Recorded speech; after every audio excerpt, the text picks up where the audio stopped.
Fun people, and welcome to another round of the Fry Basket. I am your commentator for today, Nitron Street Rider, and I am joined by the lovely Stara today. Hello. I'm very excited to see all the incredible sets by just so many teams here, as there's like so many powerful teams here. So I'm very excited for everything happening today. Are you? Yes, I definitely am. Especially with some of the smaller teams, we get to see some of the more unique hits being put on display here today. Yeah, I'm very excited to see um like any upsets that may happen. Because you never know. Even with these top level tourneys where you'll see so many powerful teams, you could always just see some crazy upsets. Indeed. Yeah, really looking forward to this. We're just getting the room set up as we speak.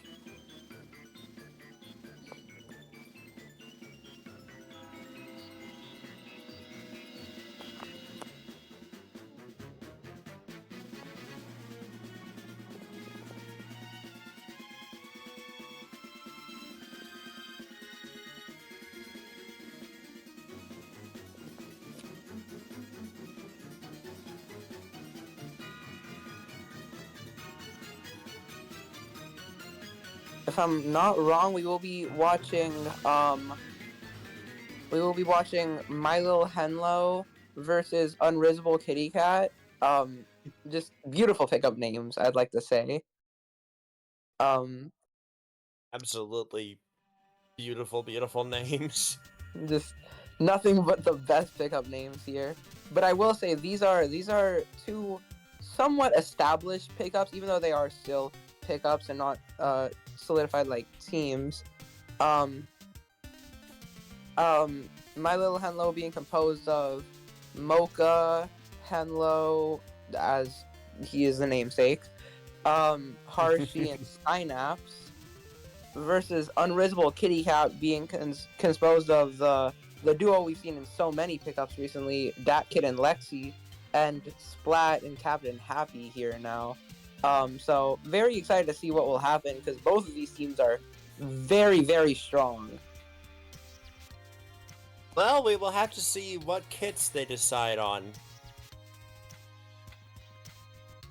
Yeah, and from what I do know, I'm pretty confident that Harshy will mainly be on one of the pencils, either red or blue, the 5H or 5B.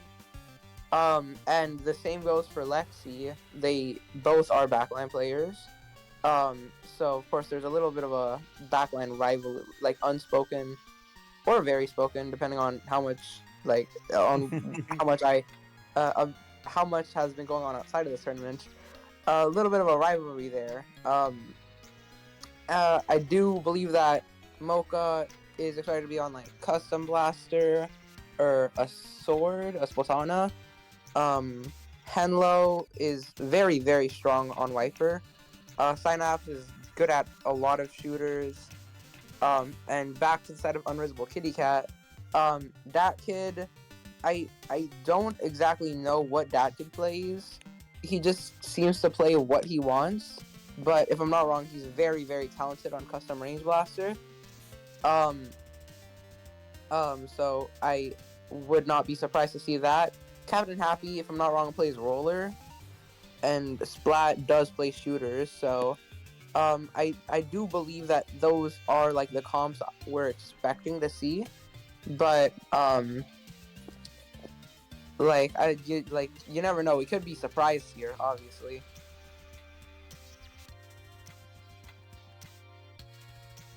Interesting, interesting. We'll also have to have a look at the map pulls for this specific tournament to see how they do. Because it's not just kits that make a good match, it's maps as well. Yeah, definitely a large contributor here. And if I'm not wrong, for the first game of this set here, we will be on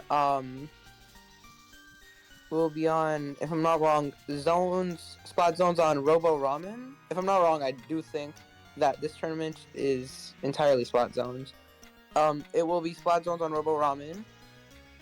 Picked by Unvisible Kitty Cat.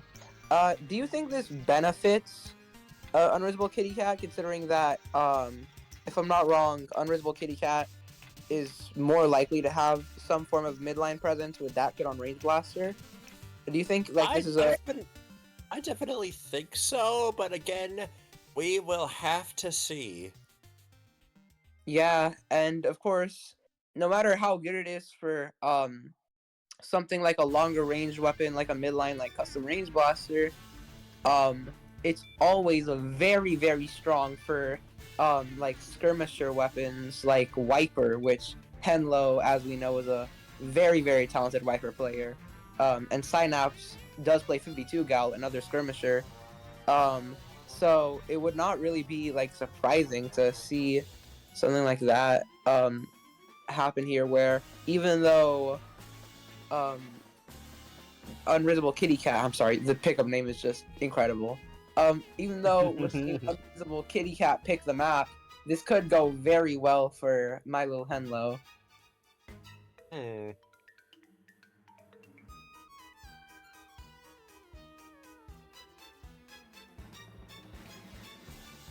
Yeah, again, we will have to see. We're still getting everything set up, but we should be good to go shortly. Yeah, and I wouldn't honestly, I will say, I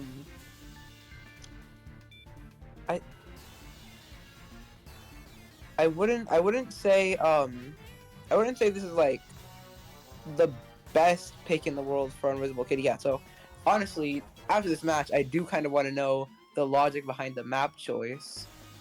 But of course, actually, if I'm not wrong, we can still see all the maps that every team picked.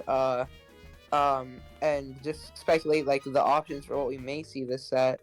If I'm not wrong, Unreadable Kitty Cat, outside of Zones Robo Ramen, also picked things like Zones, Barnacle, and Dime, Flounder Heights, which is a very close range focus map, considering how many corners there are. Right, of course.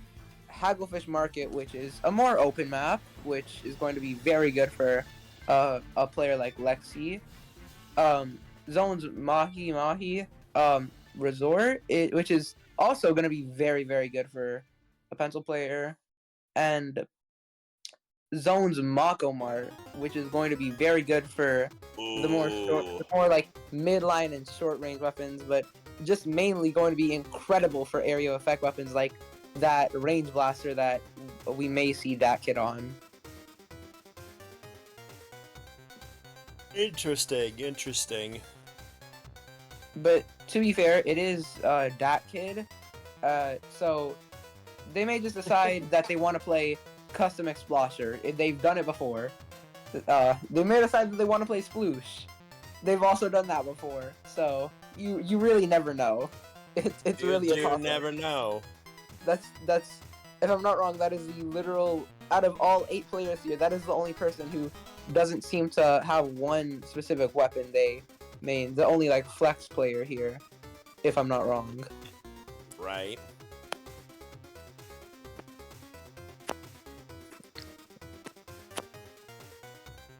Alright, so we're still getting teams set up. Has started for the match, so we will begin shortly.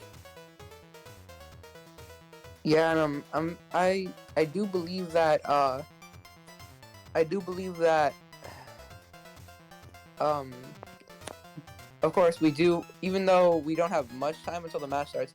I would like to say I'd like to like go back to this tournament as a whole, as we opened up talking about. I will say I'm very excited to see the later sets, like even after this round. Not to build up anticipation for something that's a while away, but of course excited to see the teams here later on, because these are just like scratching the surface of like the really good teams here, and these are like really talented players. Later on, we're likely going to be seeing teams like Moonlight, seeing players like Volti, seeing players like Kyo. I'm very, very hyped to see what's coming up later on today. But for now, we will be starting off with Game 1 of My Little Henlo versus Unrhythmable Kitty Cat.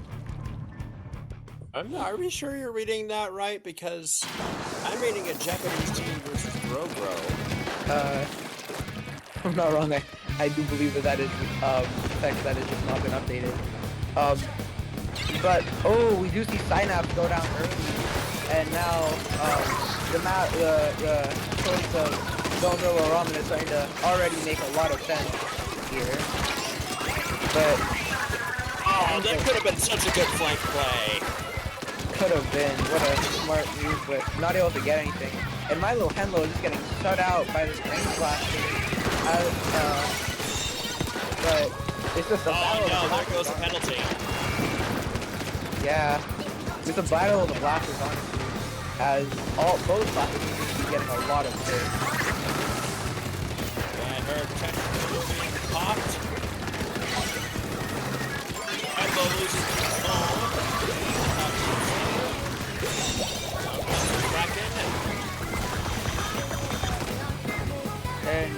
But you saying Leaf Slider with you saying Leaf Slider, it has now just occurred to me that there is an arrow string in this top level tournament. Why? That's beautiful. That's beautiful.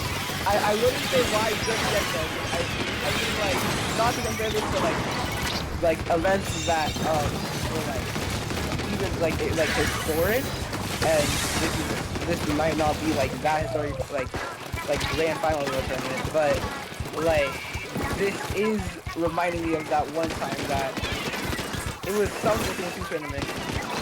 We saw Aerospace in the grand final of the tournament between two top teams. So, you know, and it did win. So, you know, I wouldn't underestimate Aerospace.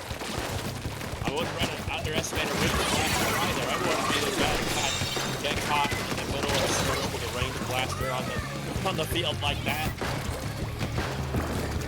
Yeah, and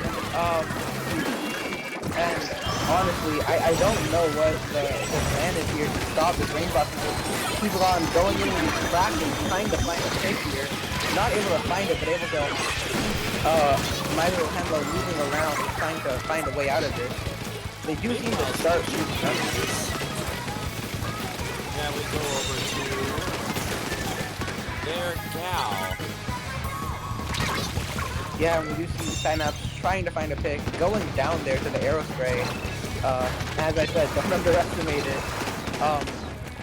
But the arrow spray does proceed to go down, and My Little Henlo will take control back and get these strikes out, try to get a good hold here and try to cut down that penalty.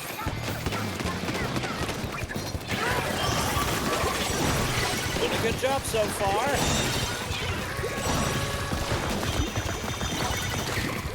The Kraken not able to find a pick, but they're able to retake zone with the combination of the Kraken and the Leaf Slider. And now the Kraken isn't able to get a pick. It's still applying tons of offensive pressure. Yeah, and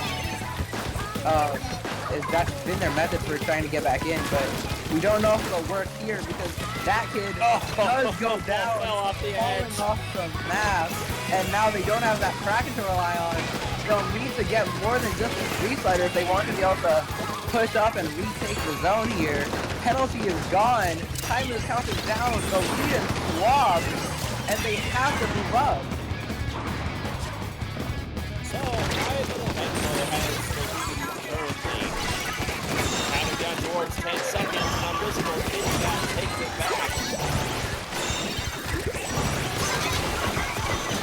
There goes Nicole. Thanos does seem to go down to the Kraken, yes. And with that, Unreasonable Kitty Cat will start to get more solid hold. Despite taking the zone a bit ago, they finally seem to have a more stable hold of the map as a whole. But the strikes are kind of I stand corrected. There was a pick for the yeah, the Zuka is able to get that pick in solid position. That might just be the game here. And it is. Round one goes to Unreasonable Kitty Cat. That was honestly so back and forth. That Zuka pick there on Henlo. Also, I'd like to say it was a very big surprise to see Henlo on Neo Splash and not Wiper, but that Zuka pick on Henlo was able to just completely shut down My Little Henlo as a whole, and they were not able to move up past that and keep try to stop them from just KOing after that. Now, the question is, will My Little Henlo be able to bounce back with the next map, or will it go to a 2-0 with Unreasonable Kitty Cat? Yeah, and now I'm kind of curious to see I'm curious to see Ooh, how Undertow. yeah, let's say how My Little Henlo will play Undertow here, as if I'm not wrong, this is not a wonderful map for Pencil. It's still good. Pencil's still an incredible weapon, but I do wonder what their comp is going to be here, or if comps will change here, because this is not the greatest Pencil map. If I'm not wrong, it is historically not. It's historically been one of those zones maps that you like to use edit on more so than Pencil. So I'm very curious as to see what My Little Henlo plans here. Yeah, it'll be interesting to see regardless. Yeah.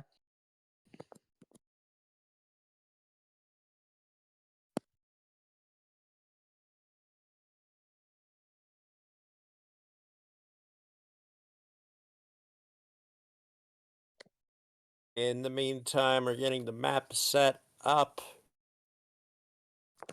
Making sure everyone's ready, seeing if there are any switches and kits, and here we go, round 2! Yeah, very excited to see what the plan is here. We do end up seeing 10 attack. That is a switch from the side of My Little Henlo, and Unreasonable Kitty Cat will go with the 52 gal Zeko over the Arrow Spray, finally switching off of that Arrow Spray because you can no longer slider shoot, so it's 2 zones here. Although with the narrower lanes, there are advantages and disadvantages to pulling Reef Slider here, as opposed to other maps. But more glaring disadvantages than advantages, in my opinion. And Henlo has first control. A double splat for Opstop on Visible Kitty Cat's side. With that Zuka, it seems like My Little Henlo is back to being on the back foot as they were last match. They're just struggling to push in because every single time you see that kid in a corner, they'll find a pick or they'll get their Kraken, and they'll find more off of that.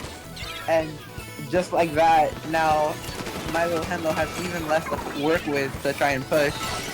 And another goes down. Mocha goes down here. Signup goes down. Henlo goes down. And only the Gal goes down on the side of Unreasonable Kitty Cat. And now My Little Henlo's really they've been sniped. chip shot.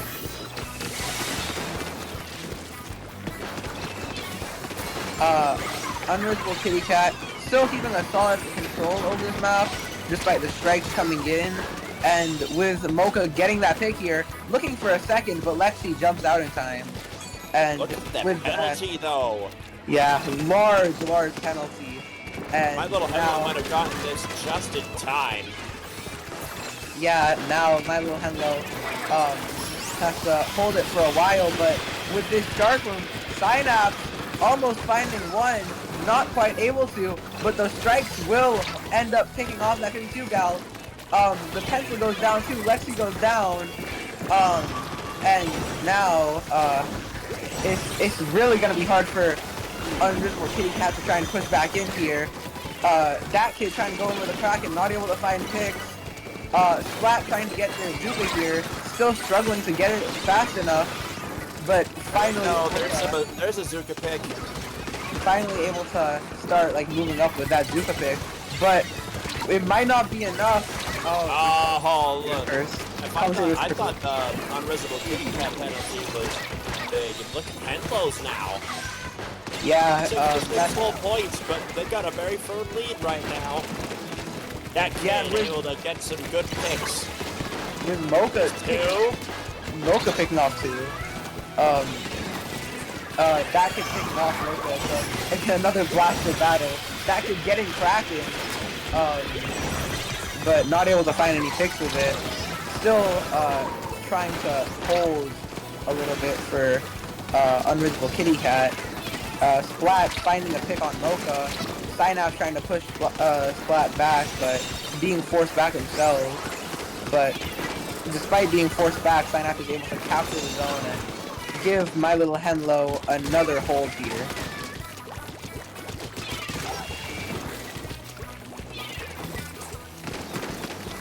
There's a little bit of an update for you. So, Team 1 chose this as a counter pick against Unreasonable Kitty Cat. So this is a counter pick on her toe still away. Yeah. Bounce back. Yeah, and it seems to be working. The penalty's almost out.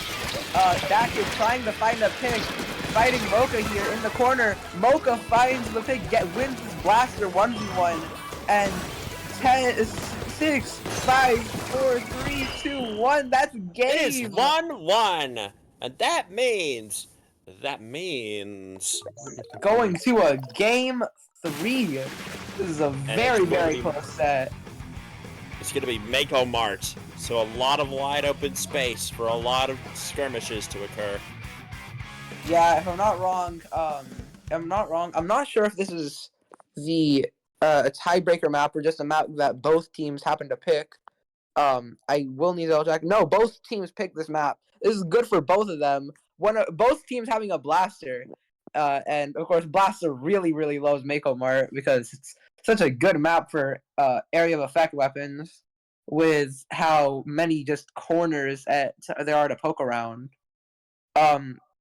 So really it's a toss up who's going to be like able to take this one, because that was a really firm grasp that My Little Henlo had on that game.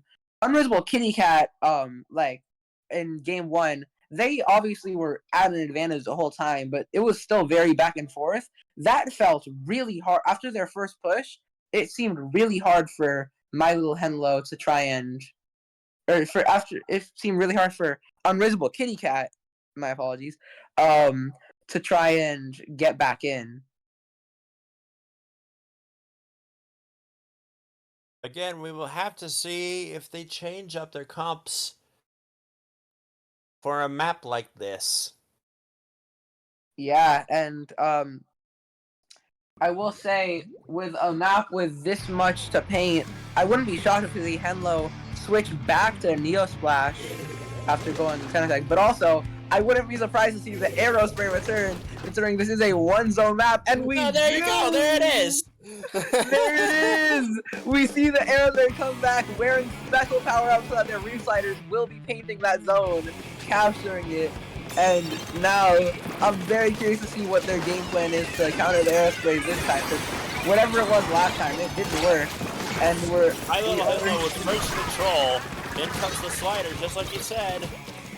Not able to do much though, as Synapse gets up here and Harassing him with the killer whale. Yeah, but thankfully for Unreasonable Kitty Cat, Dak is able to put a stop to it. And with this reslider, that may just be zone control going to Unreasonable Kitty Cat. And that just starts a series of what I can only presume will be many slider insta caps on zone to help let Unreasonable Kitty Cat back in. Alongside something like this Kraken.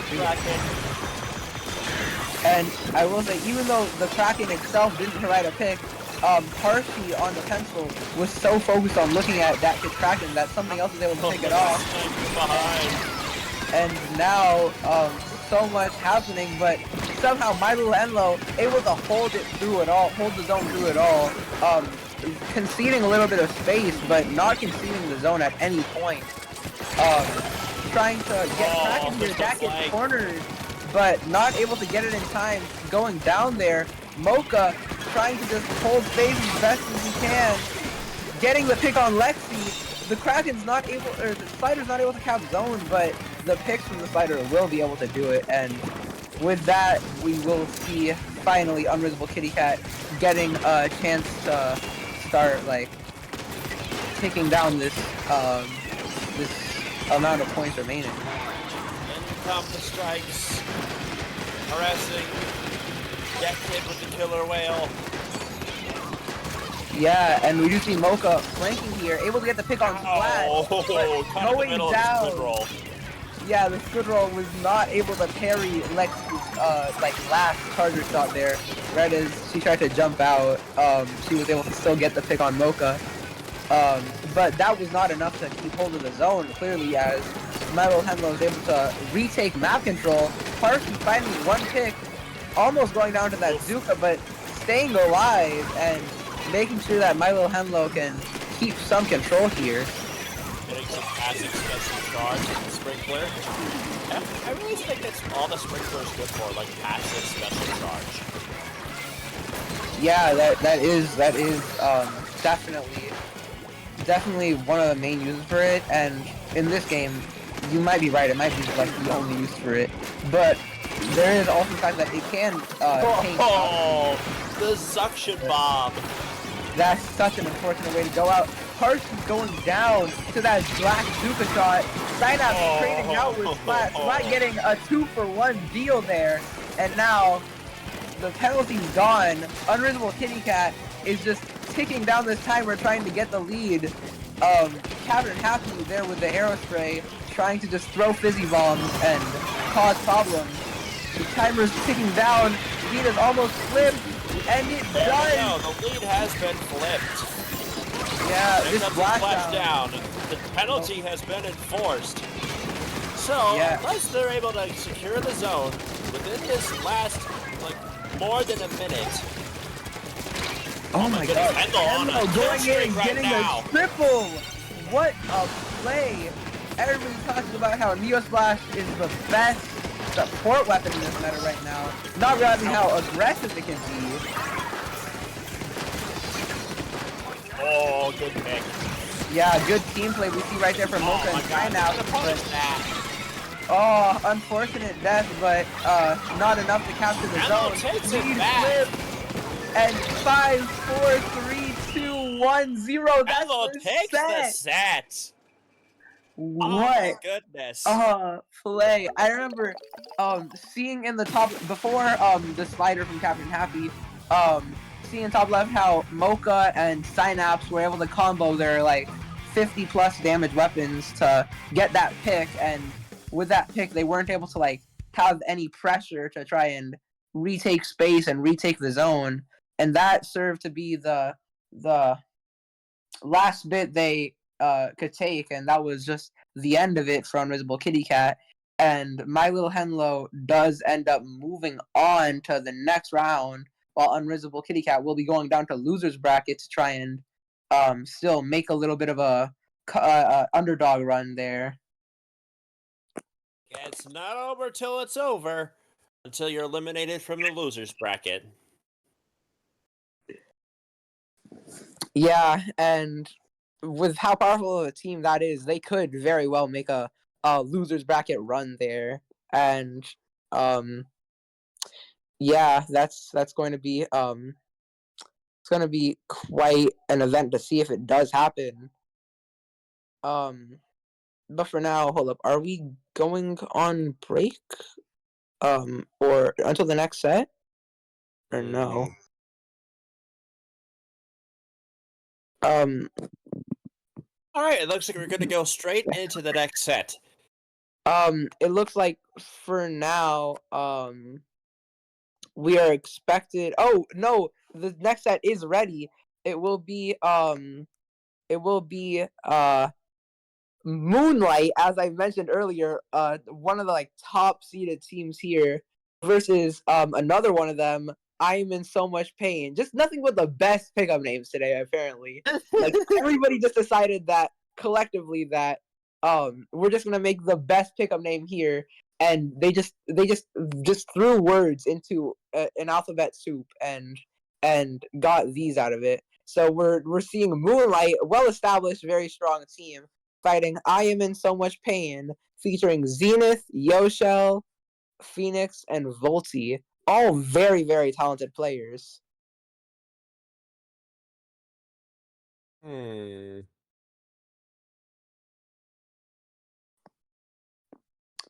I will say, if I'm not wrong, Volti did recently win another tournament, Golden Paddling Pool, which was only a few weeks ago. But to be fair, on that same note, if I'm not wrong, I think Shadowwind on Moonlight was also on that same team that won Paddling Pool. So the people that were on a team together recently, playing together, now just turned enemies. Oh, what an awkward twist of fate.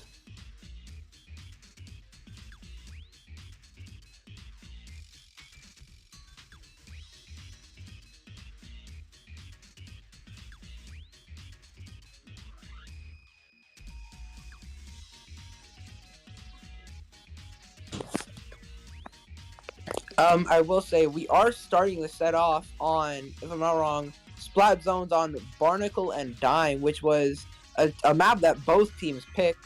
And with this set, unlike last set, which was maps that your team picked and then maps that the enemy team picks before the tournament, and then a map that both teams picked before the tournament. Now it's just one map that both teams picked before the tournament, and then it's straight counter picks. It doesn't matter what you selected, thought what your team was good for during this before this tournament.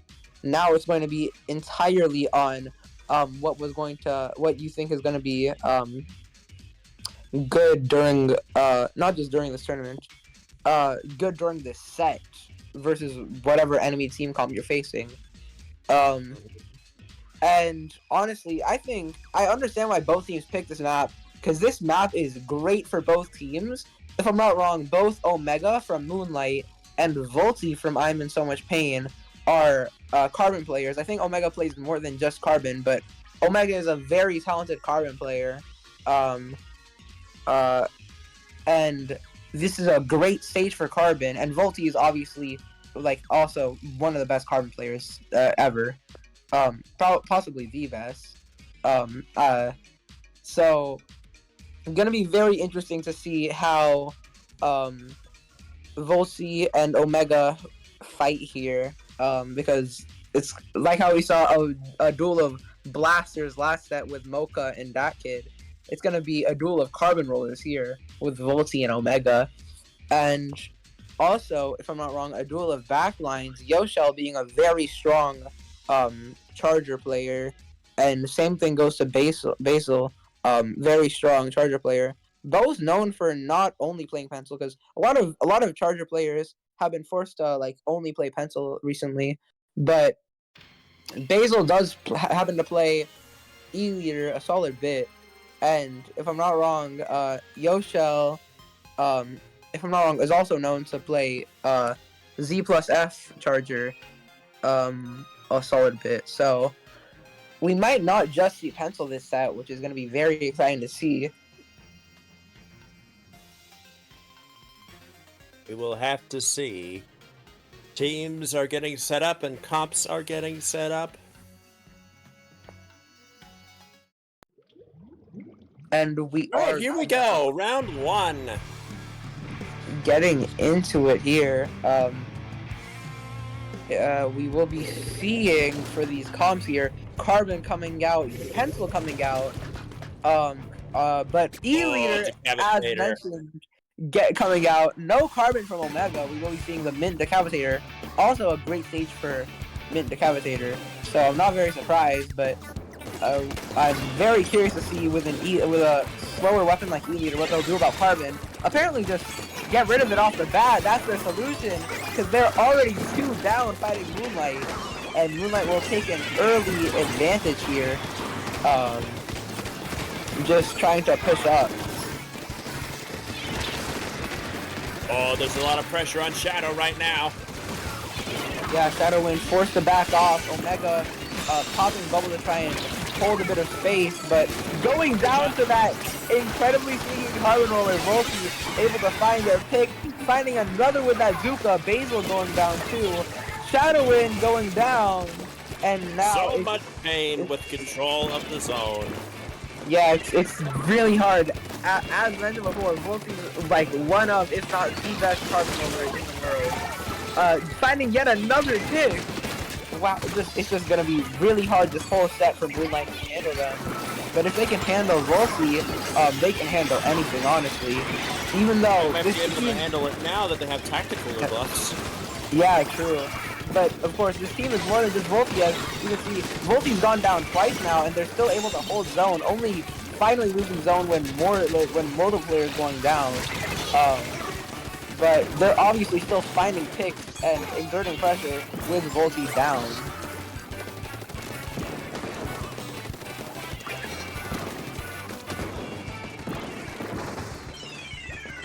Not too much action going on so far. Moonlight applying some passive pressure. 2 going down though. Looming presence. Yeah, but with 2 going down on the side of Moonlight, they're forced to back off right at the cusp of lead. And now with that penalty, it's going to be really hard to get the lead. So now I'm in so much pain, just able to get a good hold here and start chipping away at their own penalty, with Phoenix poking in here, looking for picks, Omega doing the same for Moonlight, and now it's just numbers trading on each side.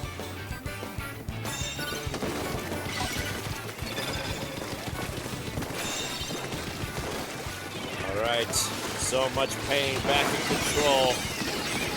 Oh, Moonlight with a quick shift. Omega over here trying to evade Killer Whale. Yeah, but the bubble popping, able to protect the bubble from 2, 3 rushing it, 3 go down, all trying to rush that bubble, and now Moonlight trying to push in. Oh, was it wise to go into enemy fire like that? Yeah, because with Tactical, even though they rushed bubble and all went down, they all were back immediately, and Omega was not fast enough to try and get rid of the jump. Where's Rouge when you need her? Shadow and Omega. That actually just... that was terrible. Such a bad fun, but it just went in my head and how that was so hard. Nolan going in, trying to deal some damage, finally stopped.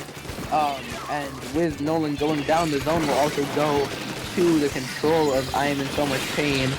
And now, Volky causing some pain for Moonlight, getting in there yet again before finally going down. And again, Moonlight will be trying to just keep control of the zone, but keeps just getting harassed by all the things being thrown at them. Another bomb, another strike, another bomb, another strike. Very hard battle for them to fight right now.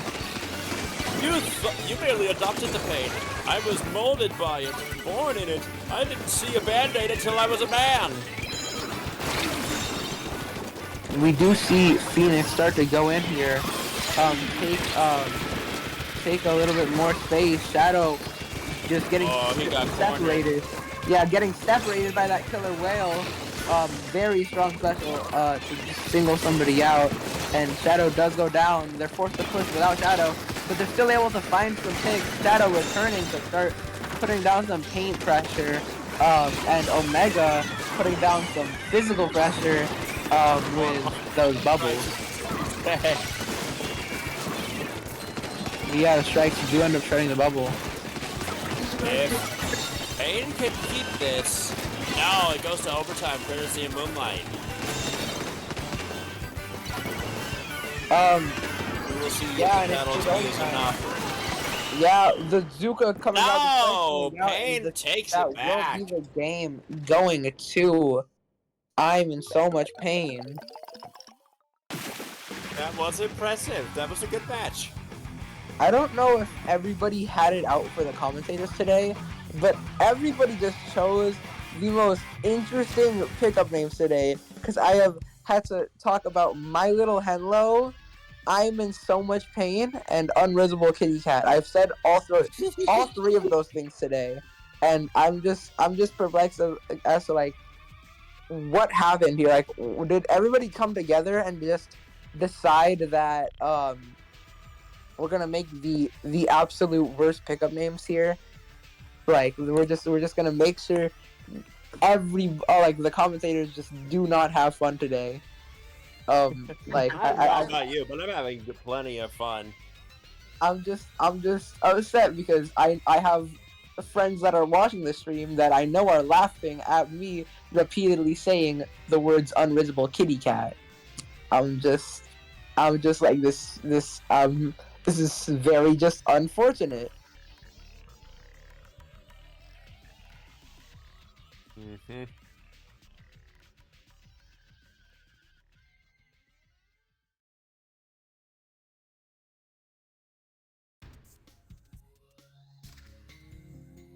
We will have to see how this next round goes. Oh, it's Bluefin. Two sides now. Yeah, I'm very interested to see this map, especially. Actually, I will say this is a very, very good map. Or actually, I say it's good. I like it because I get a lot of points on it in X rank because I play very, very strange weapons. But it's a very interesting map, I'll say that much.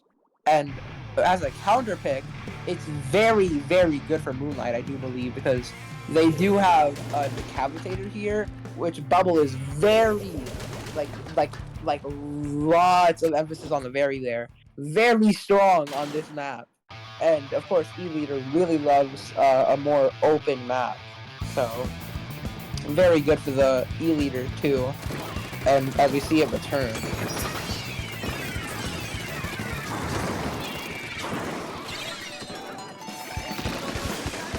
You know, I'm so used to seeing the Bluefin on Turf War because we don't usually play sets with Bluefin on zone. So I'm very used to like either side just having. Yeah, and I will say,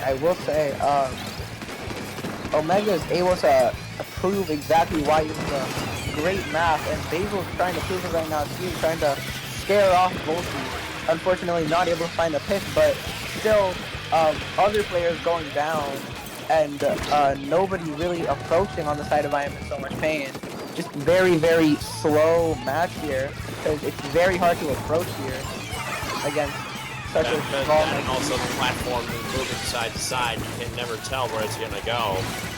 Yeah, indeed, it's always annoying. You cannot approach shooter like that as a carbon roller.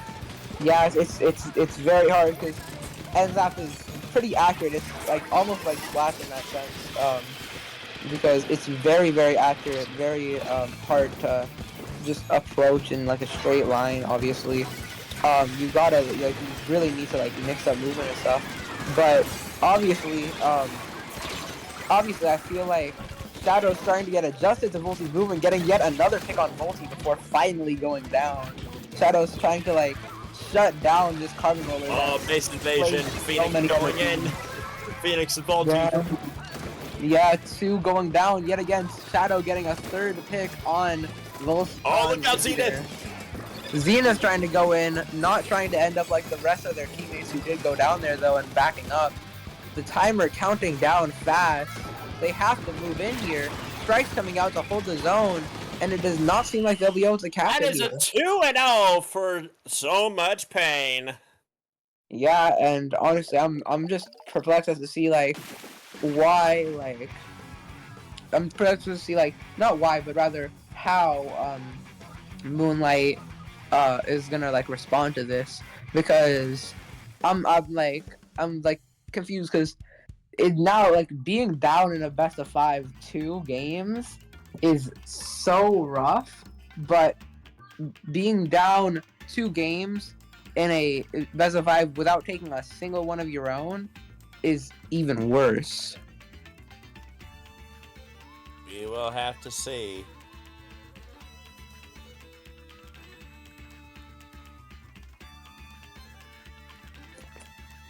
And the counter pick, we're still waiting on the counter pick, but I'm curious to see what they'll choose. I'm just like wondering because they're very, very good players, but now after losing 2 maps that you thought were so good for your team, what even do you go? Where do you go from here?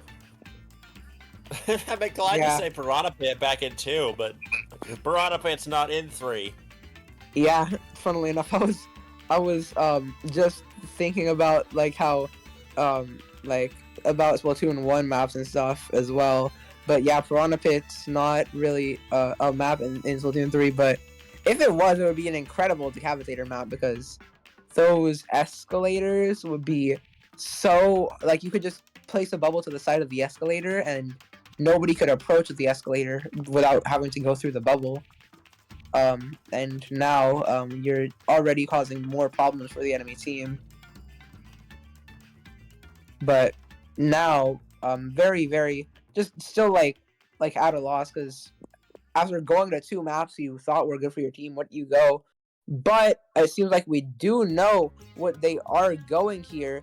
Splat Zones, oh my god, that's an allowed map. Splat Zones Hammerhead Bridge. That is an allowed map in this tournament. That is a completely legal and viable map to pick in this tournament. Splat Zones Hammerhead Bridge. I'm gonna disregard any strong feelings about this. Actually, no, screw that. This map is terrible. This map is really bad. I do not like this map. I'm not gonna disregard my feelings. This is not a good map, but I will say it is a good map for Bubble because it's very open, and it's a good map for Leader because it's very open. So of course, I do believe that it's not going to be bad to play here. It depends.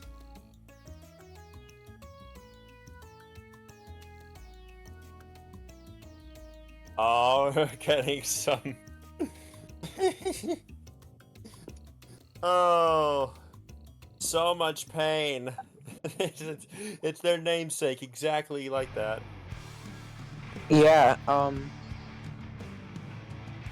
kind of like wondering what now that Volti is kind of getting checked here, and they're starting to struggle more so with Phoenix and Zenith. Those rhyme, I just realized. Or like kind of. Now that they're starting to struggle with the 2 shooters, I wonder what their real answer is here. Because you don't want to stop. Oh, Basil's their answer apparently.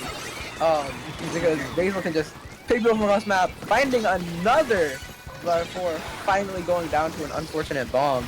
Oh my goodness! What pick from the Zuka from Volti?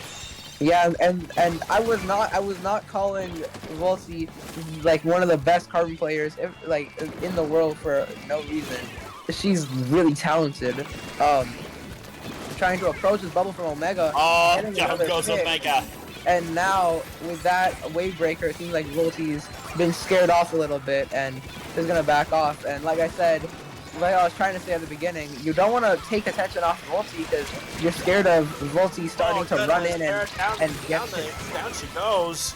Yeah, down she finally goes, and that will be their team to push in. But Volti's back, and again, like I said, you don't want to start taking your eyes off Volti to start dealing with Phoenix, because then Volti is gonna start actually getting kills again. The burst bombs. Yeah, burst spam was too much to handle after that Juka. You don't want to take your eyes off Volti. Finally getting rid of Volti, but not before losing control of zone here. Backline support with the strikes. Yeah, the pain from Neo Splash is really hard to like deal with, honestly.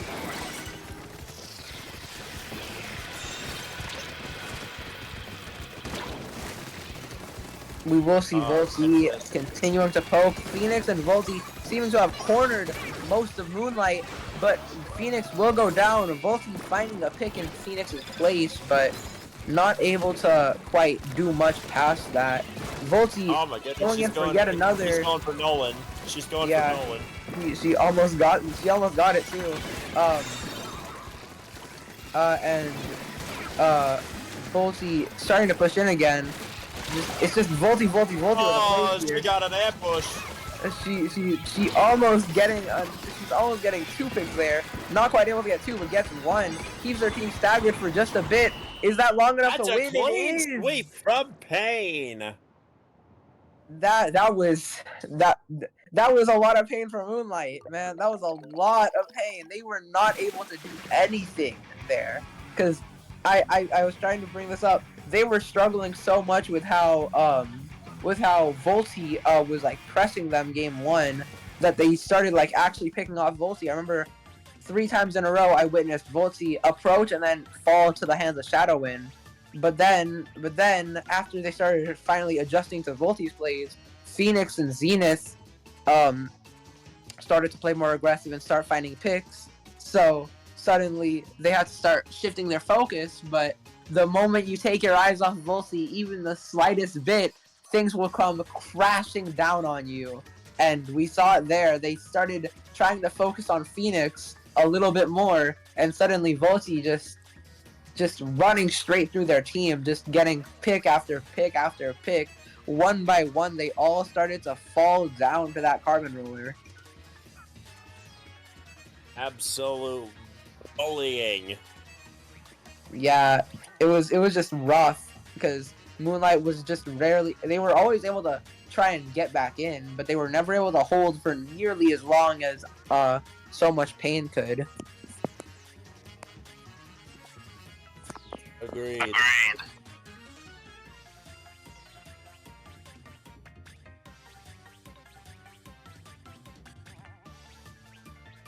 Alright. So, what's next on the docket?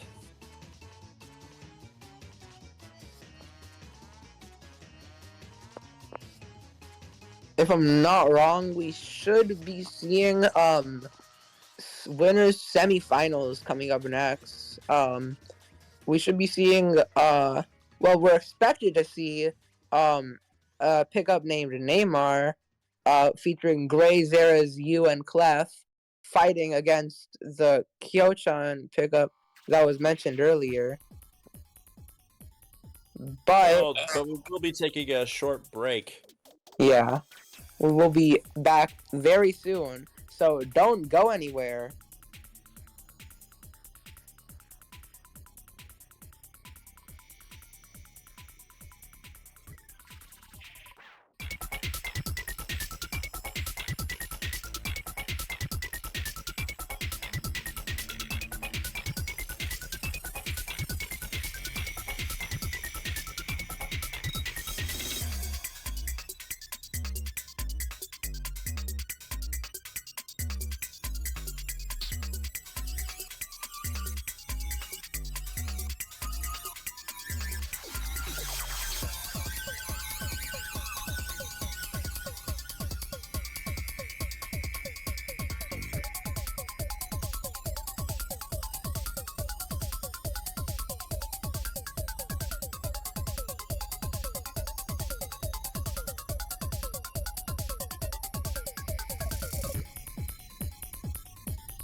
It's Mincemeat Metalworks for this first semifinals. Okay. We are still muted, correct?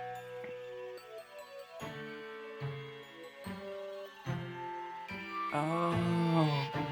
Hello and welcome back to Fry Basket number 12. We are here watching winners bracket semifinals with Neymar featuring Gray, Zeras, Yu, and Clef, and JB's Korean Barbecue featuring Kyo, Jared, Q, and Bursty. And I will say, these are all like really talented players. So I'm very excited to see what will come of this set, and the fact that these are normal pickup names and not Unreasonable Kitty Cat. But yeah, we will be starting this off on. Honestly, I thought Splat Zones on Hammerhead last set was bad. Now we're on Zones Mincemeat, so not much of an improvement here, but we're on yet another map here, Splat Zones Mincemeat, and we will be getting right into it right now.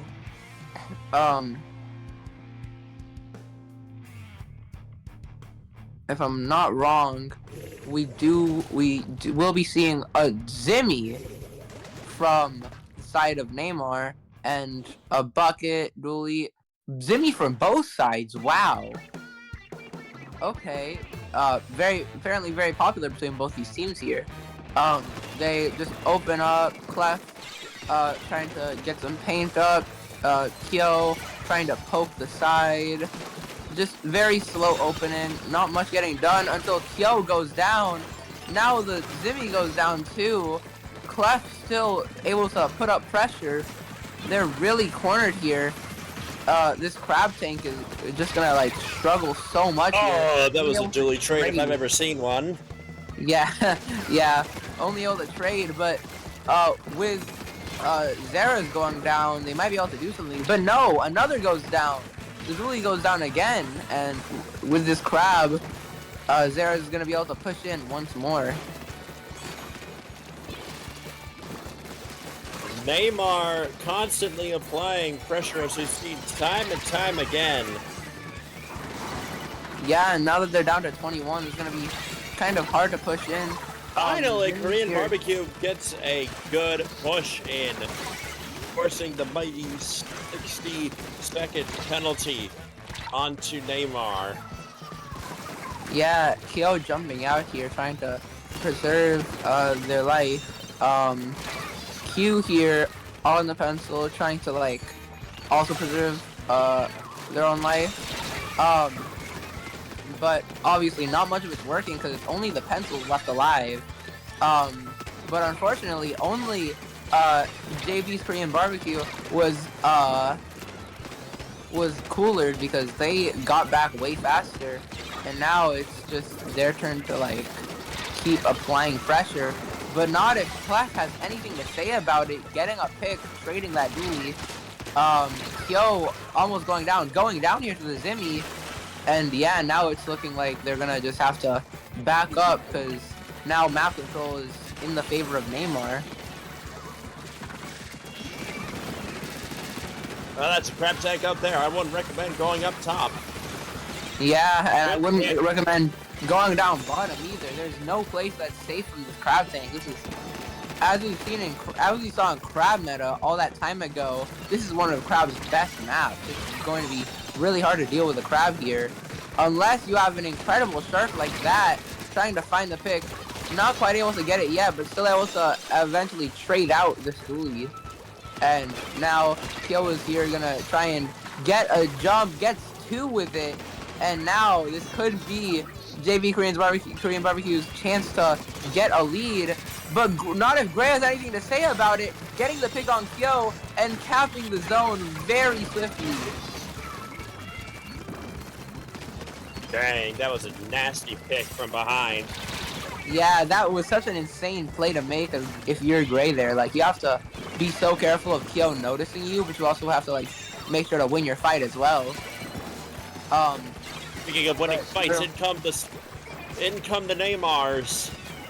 Yeah, trying to just keep applying pressure. Zera's on the side here, continuing to just harass, the back line of, JB's Cream Barbecue, with this crab tank as well on their side.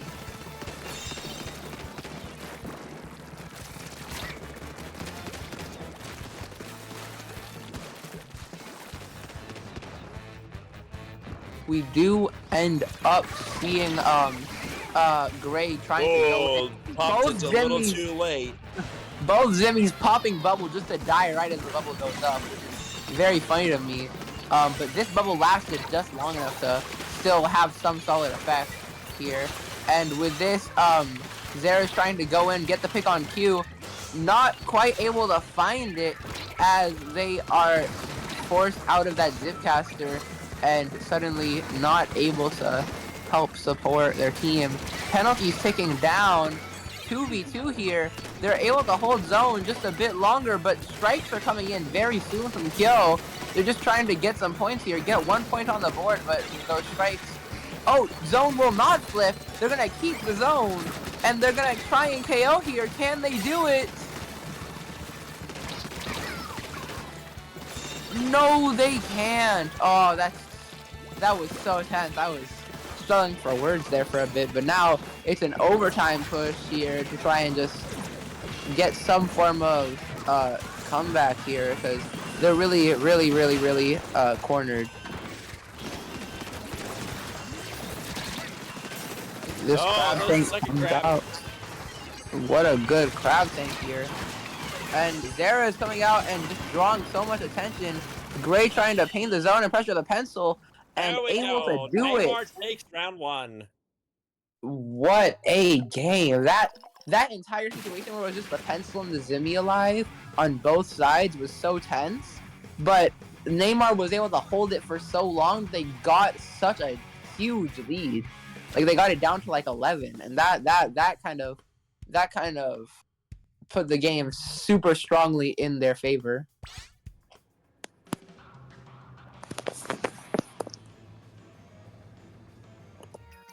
Now, will they be able to keep this momentum up as we await Barbecue's I counter? just cracked the code to this. Yeah, and I'm very curious to see what they go with here, because both teams have very similar comps. The literal only difference is their choice of midline. So I'm really thinking that JB's Korean Barbecue is thinking about something like better for AoE.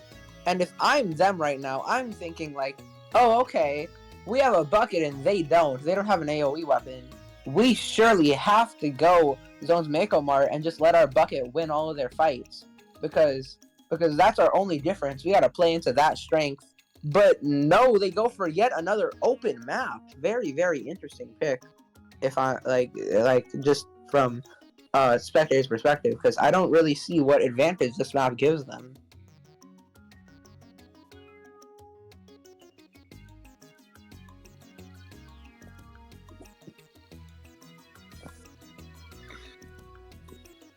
We will have to see. With a linear map like Brine Water,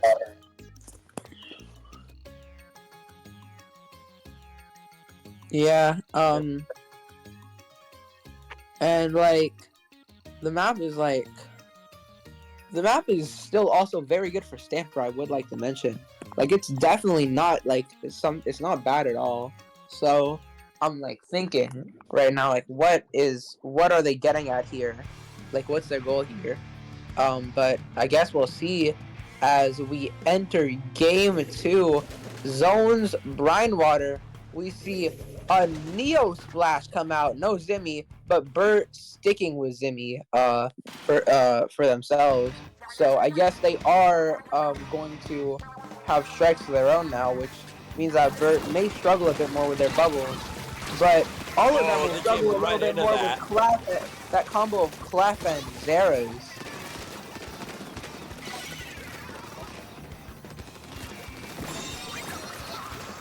Clef coming back in here, trying to find some picks. The bubble goes up. Kyo goes down though, and that bubble is not going to save them from anything that Clef will throw at them. Continuing the pressure. What incredible dueling plays. Finding another pick on Bert, finding another on Q. Jeez, Clef is popping off. Yeah, Clef is going insane right now. All they have left to push in with is their strikes. They don't have cooler. If anybody goes down, their push could crumble. But luckily, they're able to take care of Zera's and take care of that push once and for all. Kyo finding the pick on Zera's, going to be also like give them a stronger, larger advantage here. Clef cornered a little bit, and now just finally going down because they're forced to fight into a bubble. But that's not going to be enough to stop them from pushing back in, as Strikes and Crab both come out from Neymar. Kyo's jump seems to be in a bad spot, going down. It's just Q, and they are not able to have a lead here. Neymar is just going to keep holding.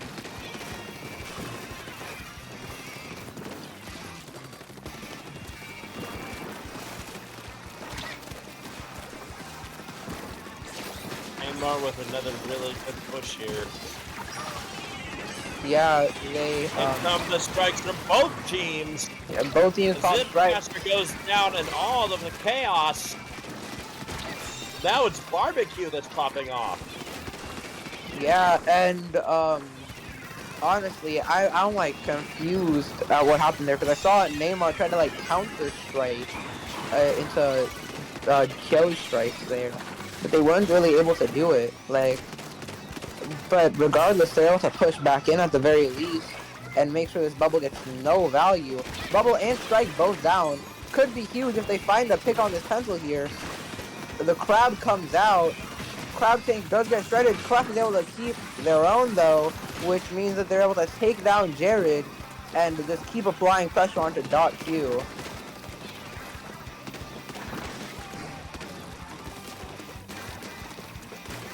And Clef.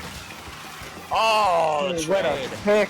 And with that, it's just a 2v2 here. Zera is not able to find the pick on Kyo, and the zone will flip despite the pick on .Q. And now BBQ has a chance to start holding here, getting points off now that that penalty is gone. Bert, this time, Mercy finally trying to like put a stop to Clef's shenanigans on the left side, but because they were so focused on Clef, they weren't able to hold the zone, and they still do end up going down to Clef. Gray finding a trade of their own, and now even numbers stay even, but just now Neymar was able to flip the zone and just able to apply so much pressure with that. And they come. Yeah, ready. and they are forced to Oh, and comes the Zipcaster. yeah, no, they are struggling so much, but the one thing that they have been consistent with is shutting down Zera's Zipcasters, because if you give Zera's an inch on that Zipcaster, they're gonna get a mile. They're gonna take a mile with it, and suddenly you're just finding yourself down 2 players. So that's the one thing they've been like making sure to keep track of. But that won't stop Docu from going down regardless, and the zone flipping once more.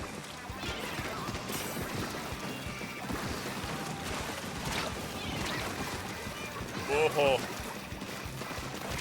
So There, barbecue. Pin Kyo's stuck in the corner there, not quite able to hold, but the splash here, Gray trying to hold their own against Jared here. The Crab's coming out, going down to that well-placed suction bomb, and that will seem to be game. Wait, that is the game. There we go. Yeah, that's 2-0 up for for Neymar. And now if I'm on barbecue right now, um, They need a heck of a good pick in order to come back from this. yeah, and just like last set that we watched, if you're down 0-2 in the set, if you're down 0-2 in the set, it's going to be very, very hard to try and like get anything more.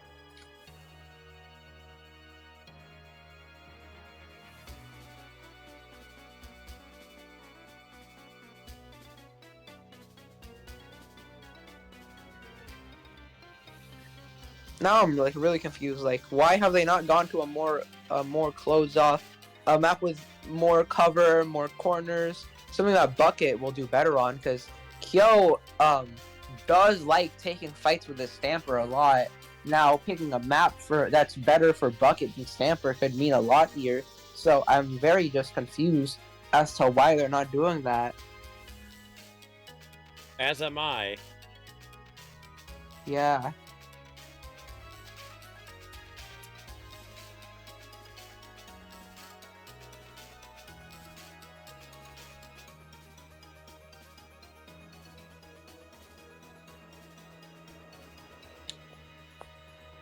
We will have to see if Game 3 switches things up, or if Neymar will continue their dominant performance. Yeah, I'm kind of wondering what we'll see. Oh, Inkblot! Inkblot?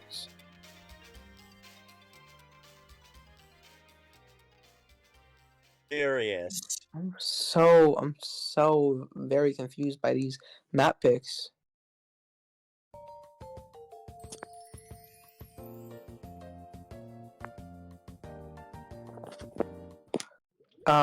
We do get into it right away though, and maybe if there's a comp change, we'll see the explanation behind it. But honestly, I'm just kind of lost here.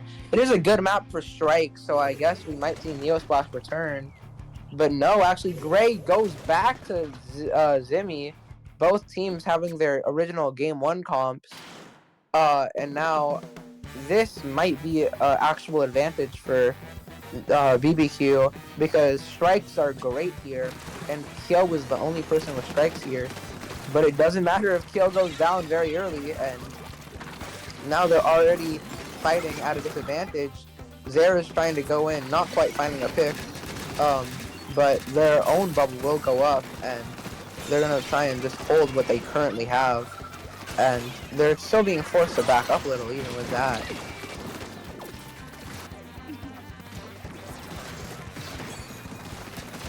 Out comes the crab from barbecue. Yeah, and Jared's trying here to poke the crab and gets the pick on it, just winning that fight with such a strong and valuable special. It's gonna mean a lot here as BBQ is starting to push in now and win and like not win, take some points down off this timer. Oh. Neymar over here with amazing offensive pressure, not letting them get an inch. Yeah, Zera's trying to like find a way in here. They have Zipcaster ready. Zera's popping the Zipcaster, just harassing this crab here. Jared is kind of stuck into a corner, but Kyo is able to try and come help. Trades with Clef. Oh. And now Jared's here to keep fighting and trades out with Gray.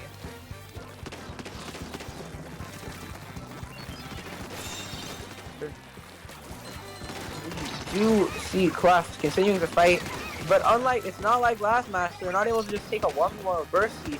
The pencil is actually here. .Q is like actively on the same side as Bursty, trying to help Bursty out.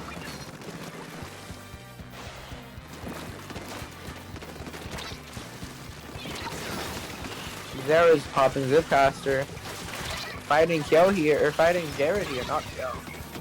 But going down to Jared. And now they've just been staggered this whole time.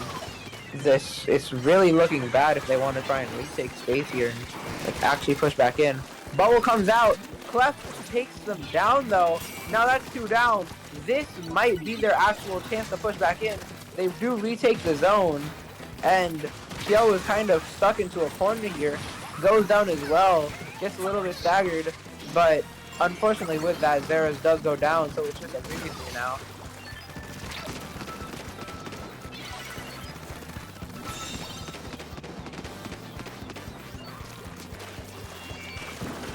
Zera's poking the side, trying to find a pick. Kyo goes down, and Clef's still here. Oh my god, the picks from Clef! Yeah, Clef getting a double here, and just holding the zone. Very valuable. Dot 2 seems to be getting chased out, trying to fight. Burst is there to help save them, luckily. And now they're able to take back control of the zone. And with the crab and that strike, that bubble will be short-lived. What a pick from up top. Yeah. Bursty fighting a 1v1 with Cleffa. But we saw last match how those go. Bursty goes down, but Cleffa unfortunately loses the 1v1 with Jared.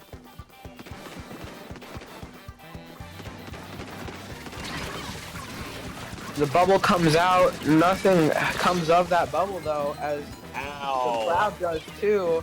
And this may just be the game going to name. This is the breakout that the Korean barbecue needed.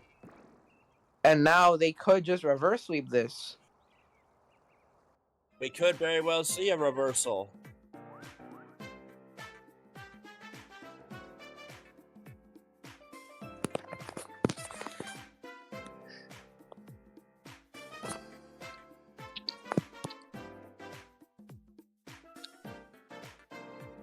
Alright, let's see if Neymar can push back with their counter.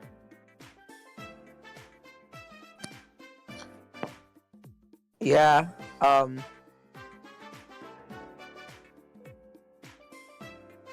wondering what their next move is here.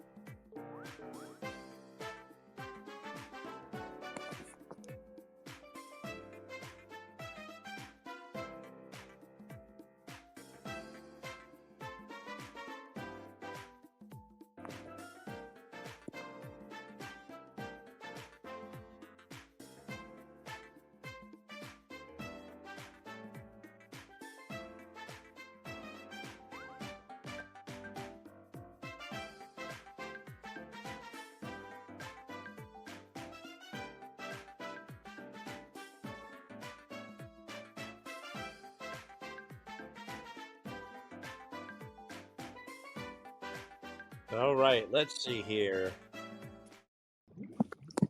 We do seem to be going to our next match, which will be Zones, Barnacle, and Dime. Something that's oddly enough actually good for the bucket on the enemy team. So now we're just picking maps that the enemy team likes more. Apparently, we're just picking maps that are bad for us to play on. But I might just not be seeing something. I'm very, very confused, but Neymar is able to get an opening pick on the bucket, so I guess I stand corrected as 3 go down. It's just Docu left, but that's a wipeout.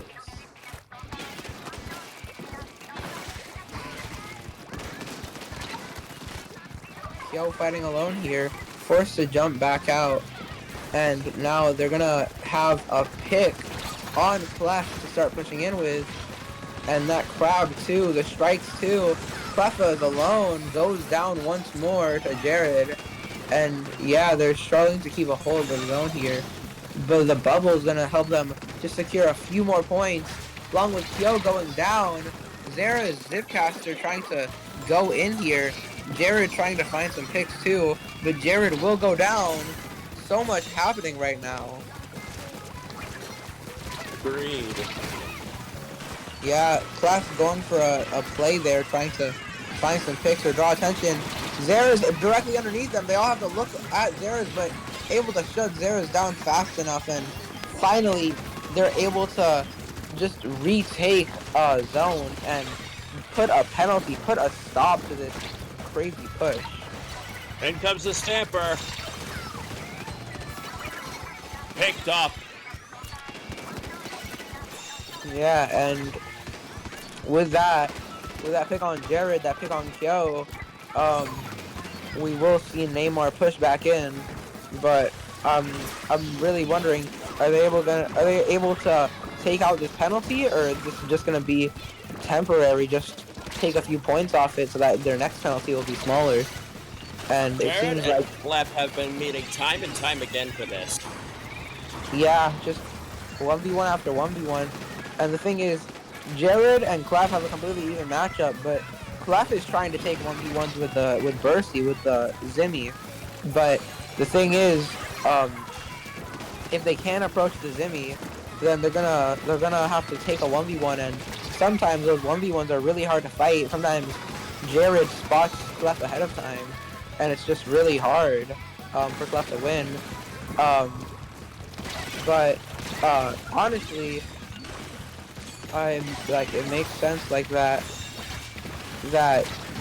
Clef would want to take fights with the Zimmy. Those bubbles are so important, so being able to take out the Zimmy so fast is very valuable. Zero is not able to find picks with this Crab Tank, or not Crab Tank, this Zipcaster, but Jared's Crab Tank not finding picks either. So it's just back to a just neutral game. Neymar having a bit of an advantage here, having bubble but going down, and now that bubble will likely be shredded. No, it stays alive a bit longer, but not before zone does flip, and Neymar has yet another slightly larger penalty, but now smaller than before, just keeping it a little bit smaller than before. Clef getting shot down. Jared's finally caught on to their methods of like approaching the Crab Tank. And now, Gray trying to push in, popping bubble. In comes the City. Yeah, Gray's bubble is here to try and just apply some pressure, but Kyo strikes and immediately shreds the bubble, and Gray is forced to jump out as Jared goes down.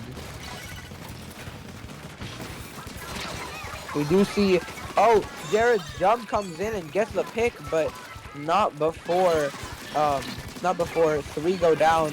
Kyo going down makes that a delayed wipe, and now it's looking really, really bad for JP's Korean barbecue, because now the penalty's gotten low, because they've had zone for so long that what was originally a 63 penalty now is a 38 penalty, and now it's barely a penalty. Now it's just no penalty. Now it's just the timer ticking down. 6, 5, 4, 3, 2, 1. But they're not able to take it. And that will be one last breath for them that they can take and try and find some space with a little bit of time left. Only 15 seconds here. They have to get in. Can they do it? Kyo trying to push in. Kyo getting shot down. And that will do it, I think. Yes, that will do it. Neymar will move on to winners finals. That is just incredible. That was just every time that Neymar got pushed out of zone, they pushed right back in and lowered their penalty and lowered their penalty and lowered their penalty. No matter how many times they got a bigger penalty, it would just get lowered, and the more times you capture your zone, the lower your penalty will get. So they just eventually no longer had that big of a penalty and just got it all the way down to 1, and made BBQ panic a little bit more, and they ended up losing off of that. That will be the set. Impressive showing for both teams when they had their moments. But Neymar just too much for him.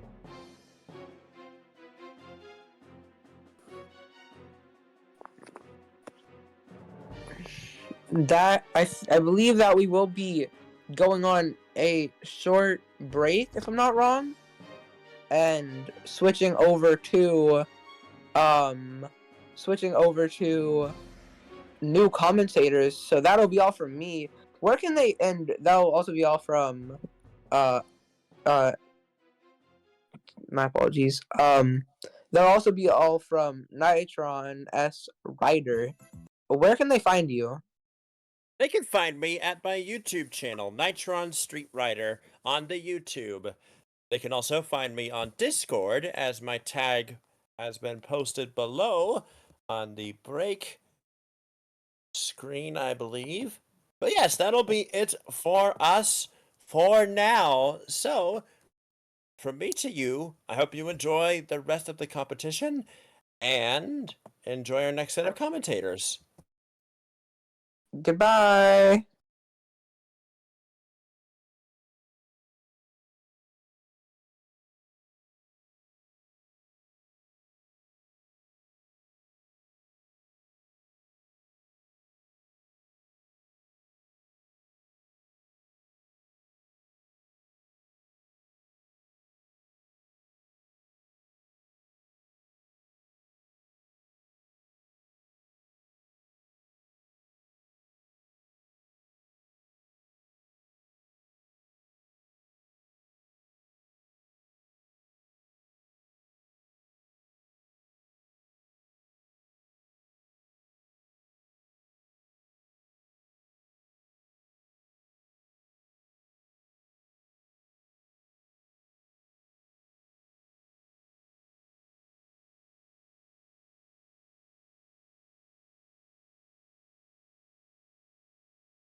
All right, we're back with the fry basket. We took your order, and we're serving a quadruple-sized stack of matches today. I'm Taro. This is Taco. We're your commentators for the final half of this. Yep. Welcome back. It's been a minute, but we are going to be back with our winner bracket finals here with our seed 4 versus our seed 2. It's going to be a very interesting match. These teams have fought some really good players. Like Taro has said, this tourney is pretty stacked, so there's good matches everywhere. And winner bracket finals is definitely not an easy task to do. So yeah, I'm really excited to see how this match will play out. Yeah, I will say, looks like we have the a Zenith pickup versus a Gray Zeraz pickup here.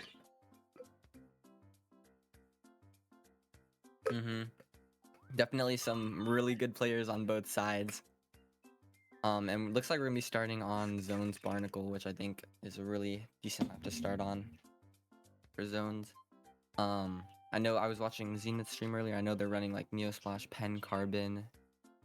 And then I think Gray and Zera's running like Stamp or something. But yeah, definitely gonna be interesting comps from both sides. And yeah, I just can't wait to see how the match will go. Exactly. I think Gray's team was actually doing Zimmy, Dooley's, Pencil, and Stamper. Interesting. If I remember correctly. Yeah, it's cool to see Zimmy getting played a lot more. I know another team in this tourney is running a Zimmy as well. So yeah, it was Kyo's team. They were actually fighting each other. That was Bursty playing it. So I keep saying it on all the commentary blocks. Bubble is good. Bubble is definitely really strong. But also I know Zenith's playing Neosplash, so it's gonna be interesting to see how they can make sure they always get value from those bubbles, because Neosplash can usually always have strikes ready if they're able to time it well, and basically instantly shutting those bubbles down. So yeah, we'll just have to see how they're able to make use of it. Yeah, if I remember correctly, double tri-strikes was the counter to Bubble. That's why we saw Bucket with End Splash. But we're in, it's Barnacle and Dime. I called it. Yeah. You called it with the other one. And here we go. Yeah, straight into it, we see both teams just rushing straight from mid, and already the Stamper's going on the zone, trying to pick a fight. Does get taken down though, and the strikes are going to come out from Iron so much pain, and that's just going to instantly clear out their stack, giving them a really nice opportunity to push up. But with that bubble set up, they're actually able to hold it off pretty well, finding 2 picks. And that's going to be 2 down on both sides. So now we're just going to see which team is able to regroup better here to hold the zone. It does look like I Am in so much pain is holding the zone right now, getting 20 points down, but with the crash coming out, Neymar's probably able to get a zone flip here pretty soon. Yeah, Volty decided to deny that that turnaround. And as we can see here, we see these strikes coming out from I Am in so much pain, and they are trying to get that carbon directly in. No, never mind, they might be pulling their Zook out soon. As I always say. Yeah, there we go. See the Zuka getting popped from the carbon. 3 shots come out, aren't able to really find anything. Actually 2 down on the side of I Am in so much pain, and now with the points clicking going down, Neymar needs to find a way to get back into the zone really quickly, because I Am in so much pain just has so much pain everywhere and set up super well. The crab comes out, gets instantly picked off by Volty. Now there's only 6 points left, but they do get that really nice zone slip, and that's going to buy them some more time, which they definitely needed to stay in this game.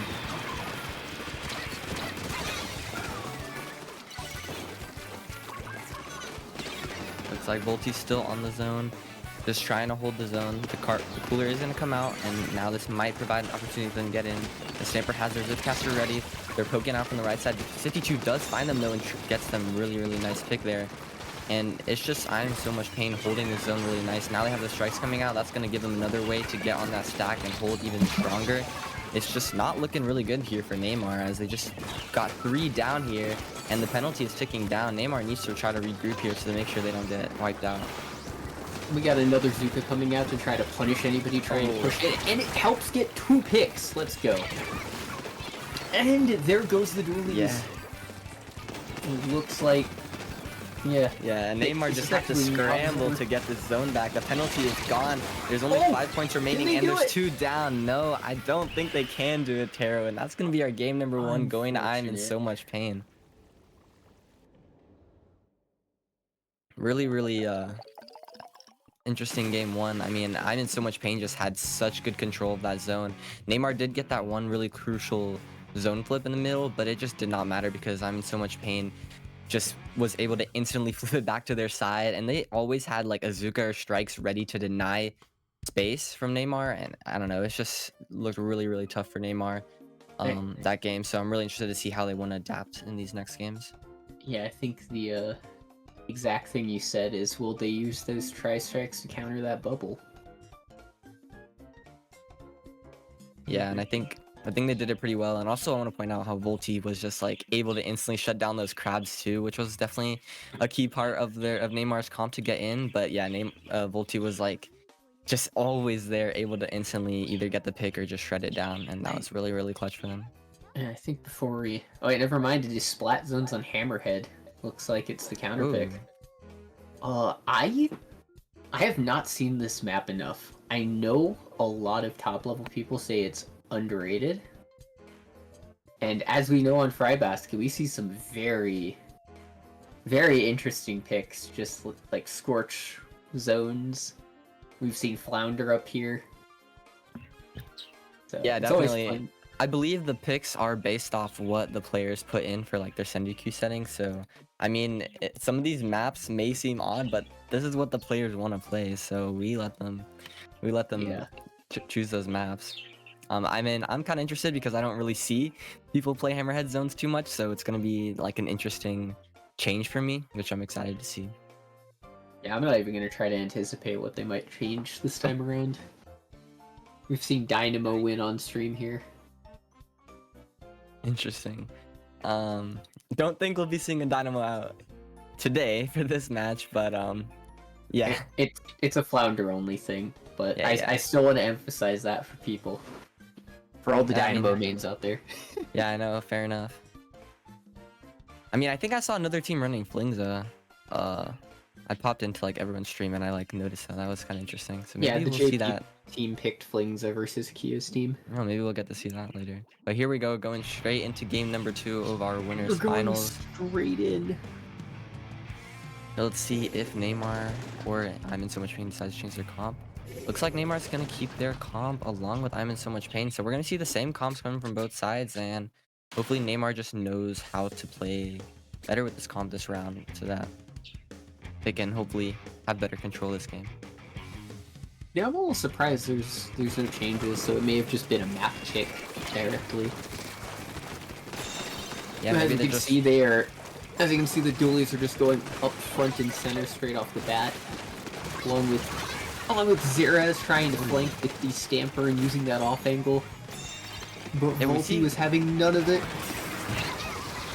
Yeah, no, 2 down on both sides like last time, but then Volti brings out the Zuka and is able to get some nice picks back on Neymar, giving I'm in so much pain another chance to get back in. The strikes are going to come out on zone, trying to get Volti in. This time the Crab is able to use his special pretty safely, getting a nice pick on that 52.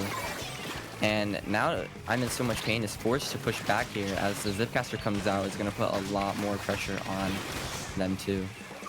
Actually, now that I think about it, this map might have been picked specifically because of its crazy Zipcaster angles. But as you can see, Ooh. Carbon winning that fight right there, and they have another Zuko out. I'm surprised at how fast I'm seeing these Zukas come out from a Carbon roller today. Yeah, for sure. But So I as you mean, can see, you can it looks see- like the pace has changed like last game. I mean, this time it's Neymar holding down the zone, finding a bunch of staggering picks on I'm in so much pain. So it's looking definitely much better for them this game. But now the cooler's gonna come out, the strikes are gonna come out, and this is where I'm in so much pain has a chance to get back in here. They're probably gonna cap the zone here. It's really close. But the Carbon's dropping on left. He needs to be able to find a pick here to secure that zone cap. And they got the pick, but can they get the zone now? That's the real question.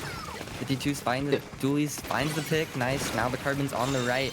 Pen's looking at them. There we go. That's that zone cap that they needed. They're gonna put that nice penalty on Neymar and potentially start building up their own points here.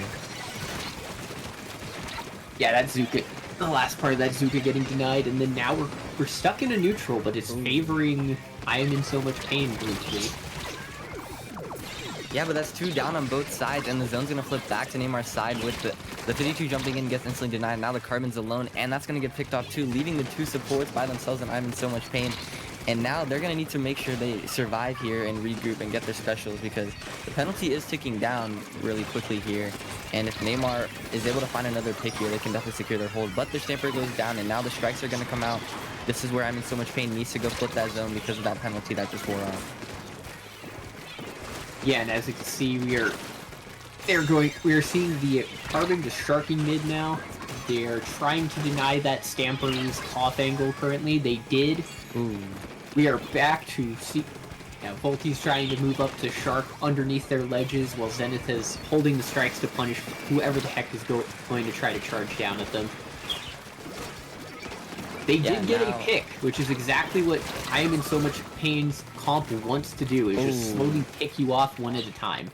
Yeah, but now both of their front lines have gone down. But Zenith has a... Oh, no, Oh, gets they spotted found on their Zenith. That's chart. tragic. That's so unfortunate. That's going to be the zone flipped back to Neymar's side. And now Neymar is not wasting any time. They got that bubble set up in the ramp. Oh, I'm in so much pain's base. And now they got the crab coming out. They just have so much stuff here to deny I'm in so much pain. They truly said bet when they were saying you're in our base. Anyway, but as you can see, we are seeing the specials coming.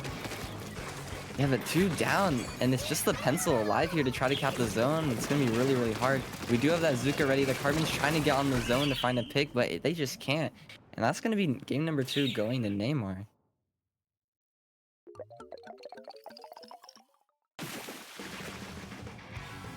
Interesting turns of events, you know. I feel like that energy that I'm in so much pain had game 1, it kind of switched to Neymar that game. Neymar had the zone basically the entire game, and they just denied I'm in so much pain's like able to push, but potential to push up.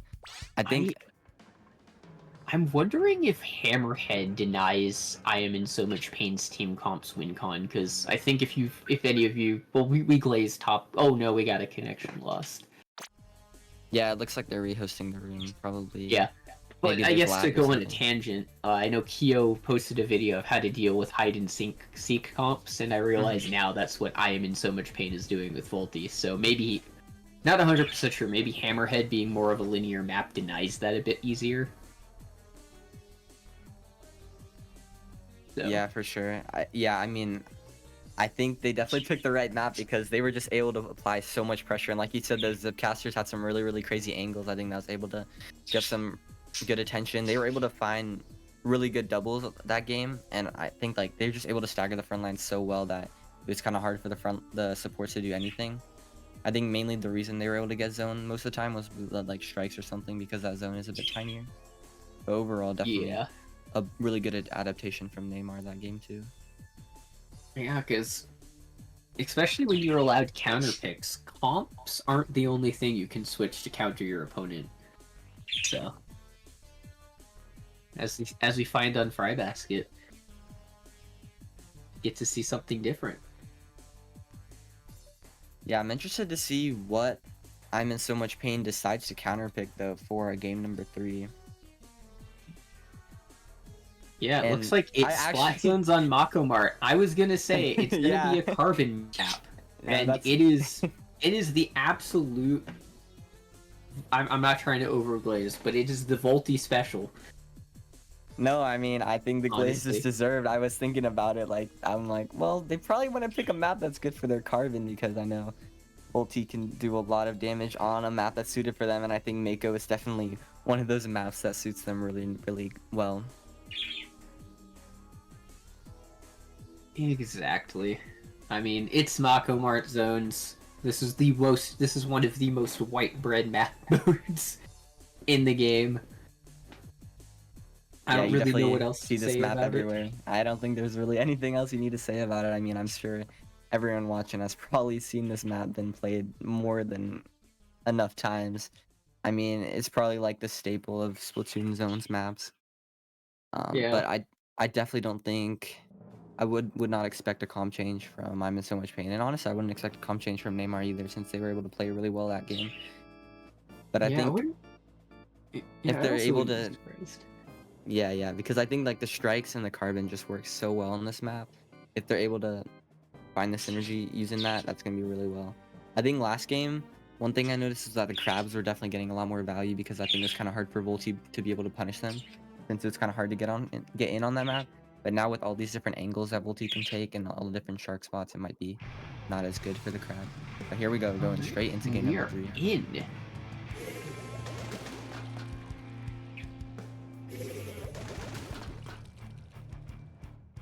Yep, same comps from both sides. Yep, we see no adaptation in there. But let's get into it. We are seeing the dualies just charge forward straight off the bat, as they should. Volti punishing them with a burst bomb. As the strikes come out to set up the carbon to just go kill everything. Will he get it? Oh, that's right. Well, that Neil They got actually found, 2 picks. Double and that's- kill. Then another one of their teammates went down, and the carbon jumped in and got taken down. So now that's going to be a really good spot for Neymar here, because they just got a bunch of staggering picks. I'm in so much pain has that killer whale already and the strikes ready, so they're not going to waste any time though. They're getting straight into the zone. They're almost going to flip it here. The Neo Splash does go down actually, and the Stamper goes down. That's 1 down on both sides. The Ghoulies actually has an amazing flank though in I'm in so much pain's base. They're trying to catch this pencil off, and that's what they do. Now that's 3 down on the side of I'm in so much pain, and it's not looking too good for them here in that first minute of the game. Yeah, that might be it. That was almost an indirect cooler cancel, but it looks like they're still able to get some. But we're seeing the crab tank come out and the Stampers pressuring the pencil, and they go down. As we are also seeing another flank from various flanks getting punished across the entire map as another set of strikes goes out. But the clock is ticking. Can I am in so much pain reflip the zone now? I'm not sure. I mean, there's only 6 points left to go for Neymar. And there we go. We just see the zone barely trying to get flipped, but unfortunately, I'm in so much pain, can't find that necessary flip. And game number 3 goes straight to Neymar. Pretty quick game. Yeah, it looks like Neymar might have just done a mental adaptation against, as I said, the hide and seek comp, as some top level players have called it.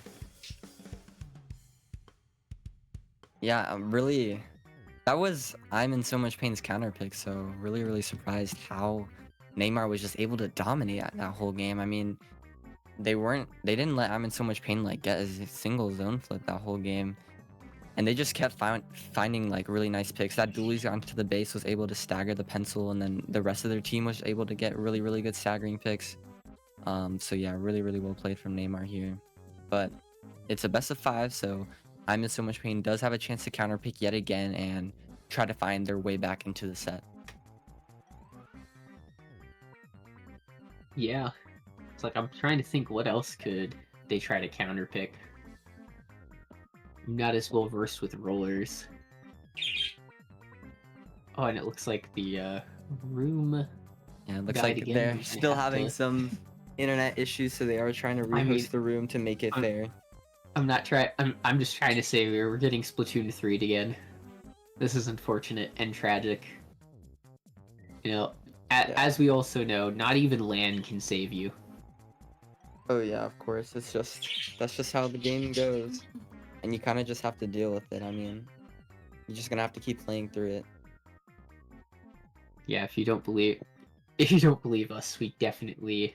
You can go to the Riptide VODs. It's very funny. But alas, let's see.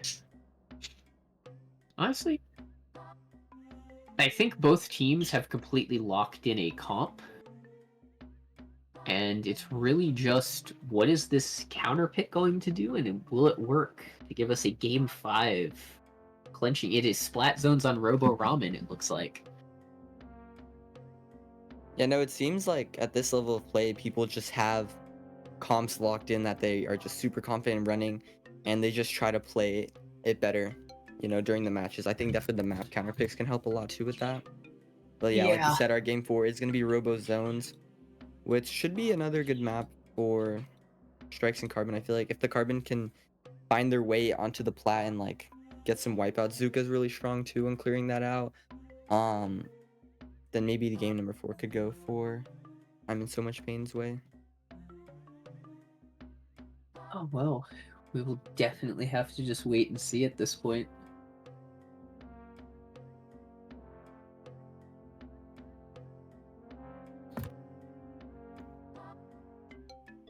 As I do wish to say, Neymar's Leffa Pig and Xerez just put insane amounts of pressure as front lines for Neymar, and then Gray and you just stabilize everything to get them back in when they die. Or Oh, when they yeah, get splatted, I mean. I mean, they definitely have that synergy down. Like, We don't remember, kids. We don't die in this game. We just get splatted and respawn in the espresso machine. indeed. But yeah, I mean, if it's either the Stampers using their zip, getting crazy angles to poke, or the Dualies finding flanks, or even using their crab. Yeah, definitely really strong tools from that side. Yeah. But hopefully, I'm in So Much Pain is able to understand some of those flaws maybe, and they can bring it back here and bring the set to a 5th game.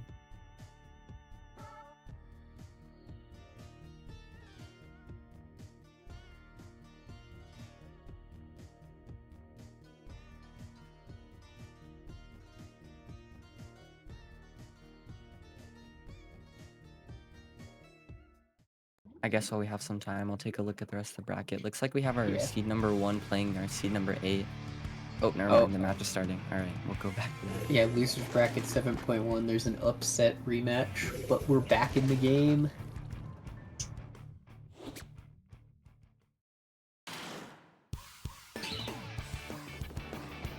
And as we said, there is 0 comp changes from either team as we're watching this rollout come up overhead.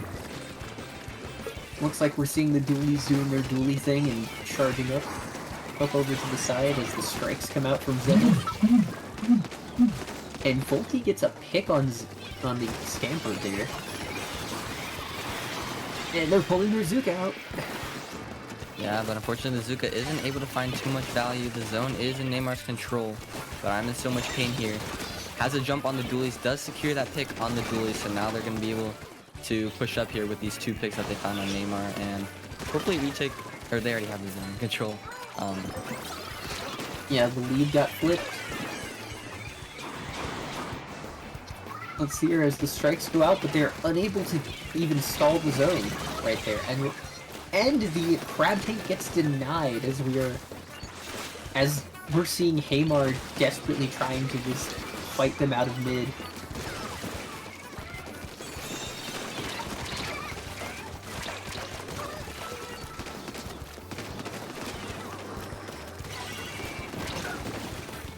Anyways, there's 2 down on the side of I Am in So Much Pain.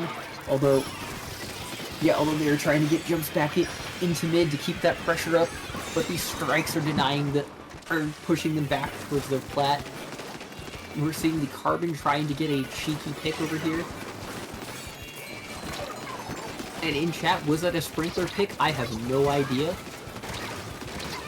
We may have to see that in the replay codes. Yeah, but the zone is in I'm in So Much Pain's control here. They're just holding on to it. Dualies is trying to find a pick. Unfortunately, does go down, but the strikes are going to come out to help support the rest of Neymar to try to get in. The 52, though, actually catches off the Stamper off guard. Finds a nice pick, and now it's going to be 2 down on the side of Neymar with the strikes coming out from I'm in So Much Pain. They're going to easily recap the zone here, and Bolty's trying to get onto that plat to get even more picks to secure this hold. Yeah, as we can see, seeing the 52 gal trying to shark onto the side there, but getting caught out, or getting fished out by the crab tank, and then the zone flips back into Neymar's view as we're seeing the Scamper just go absolutely in their base with the Zipcaster getting picked. Pencil fight. Ooh. And I Am in So Much Pain's pencil locked in for sure. That one. And the zone flipped.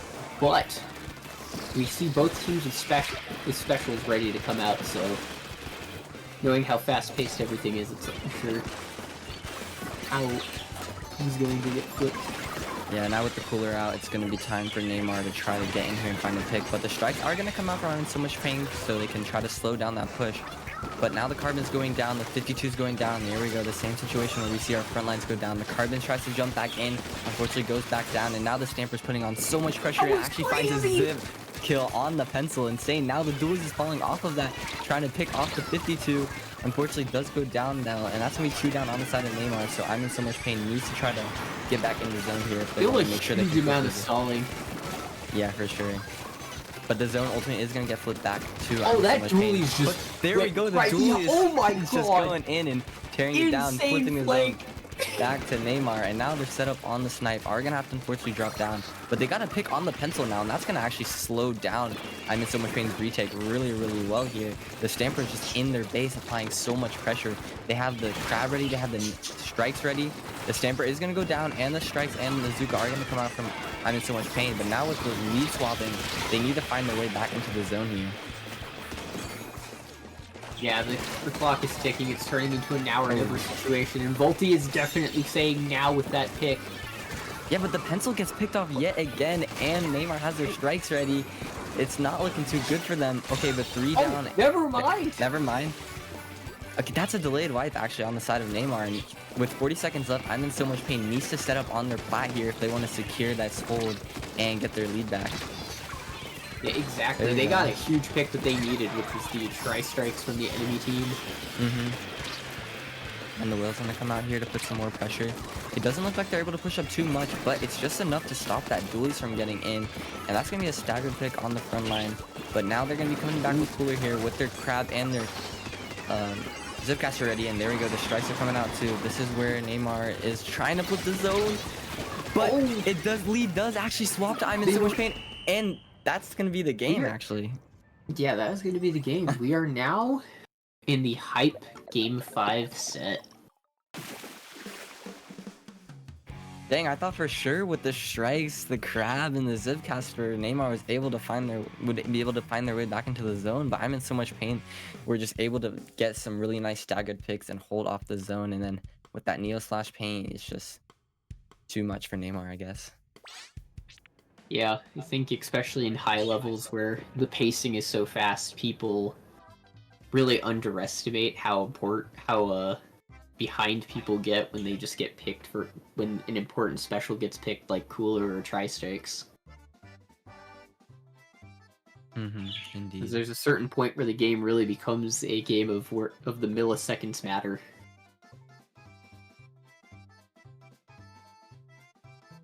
Yeah, but we're gonna see already. Mahi. Oh, counter pick on Mahi zones. I understand this counter pick could be really good for Neymar because I'm in so much pain has that carbon. This is definitely not the best carbon map, so I think they definitely chose the right map to counter pick. Yeah. I'm actually wondering if Volti's gonna adapt and pick machine, because I know they sometimes pick a machine on less carbon favored maps. Could be fair, but that could also end up ruining the team synergy, so I'm not really sure if they haven't played machine or a different gun the whole turn, you're not really sure if they're able to completely switch that, because I mean they've been winning all their sets with this carbon and splash pencil 52 comp, so that's probably gonna be the safest bet for them. But never mind, we're not wasting any time. We're going straight into our game number 5 of our winner bracket finals, and looks like same comps on both teams, and yeah, both teams sticking to their comps. Let's see who's able to get an opening pick here. The Stamper is already putting so much pressure on the right, and Flip's gonna instantly go to Neymar's favor. Yeah, as you can see, the Stamper on a very flat map puts a ton of pressure on a short-range team comp like I am in so much pains, although we are just seeing trades back and forth going on. With 52 getting a pick on the Dualies. A double kill! That was a support double slayer down on the side of Neymar. And it also looks like that Zuka got a pick, so that was really delayed wipe there. Yeah, pick on the pencil. That's really good. And now the water's gonna drop. And wow, Volti is just putting in so much work. I guess Carbon was the right pick here because they're just able to find two there. Now a third on the left. And now they're going to shark right over to the right ledge, potentially catch another player off guard. No, it looks like Neymar is understanding what Wolfie's doing there. That 52 is poking on that top left, putting a lot of pressure. The strikes are going to come out here. And to this try is to a hold now the or zone. never scenario. Yeah, Neymar needs to get back in the zone. Their Stamper is down, unfortunately, and now their duelers are down. That's the 2 supports left to paint the whole zone against I'm in So Much Pain. But there we go. They found 3 picks on I'm in So Much Pain, and Neymar is able to secure that zone flip. The Zipcaster is trying to find this pick on the pencil to potentially get a wipe, but they don't find it. Yeah, Neymar is just sitting ready to punish them with nice, tasty sodas, as we're seeing, and we are definitely seeing some of the issues of a short-range comp versus Neymar right now having issues getting in. Although that's 2 down on both teams. Yeah. I believe it's just the 2 supports here left to fight. Now the Neo Splash goes down and the pencil will go down. It's just staggering picks on both sides. And now it looks like I'm in So Much Pain is ready to get that zone back. And there we go. They flip the zone, putting the penalty on Neymar. The zone's going to go instantly back to Neymar, though. So it's just going to be a continuing fight for the zone. But it looks like all the members of I'm in So Much Pain are pushed really, really far back here. So they do need to try to regroup here because the penalty is ticking down. And it could definitely swap to Neymar's favor if they don't get in here very, very soon. Yeah, that double punish. Yeah, we're seeing Neymar double punishing I'm in So Much Pain, forcing them to regroup. Although we're seeing the Zuka come out instantly. Trying to find a pick to get them in, but doesn't find a pick with the Zuka, and now the penalty is gone. The strikes are going to come out. I'm in So Much Pain is rushing in here to get this zone back to make sure Neymar doesn't take the lead, but 2 of their members do go down, both the front lines. Now we're seeing a similar situation with just the 2 supports fighting for their life here in the zone. The lead does get swapped to Neymar's side, and I'm in So Much Pain is just trying to do whatever they can to get the zone back, but the carbon's going down. It's just the 52 on the zone, and they can't hold it. And there we go. Game number 5 goes to Neymar, giving them the set in our winner bracket finals.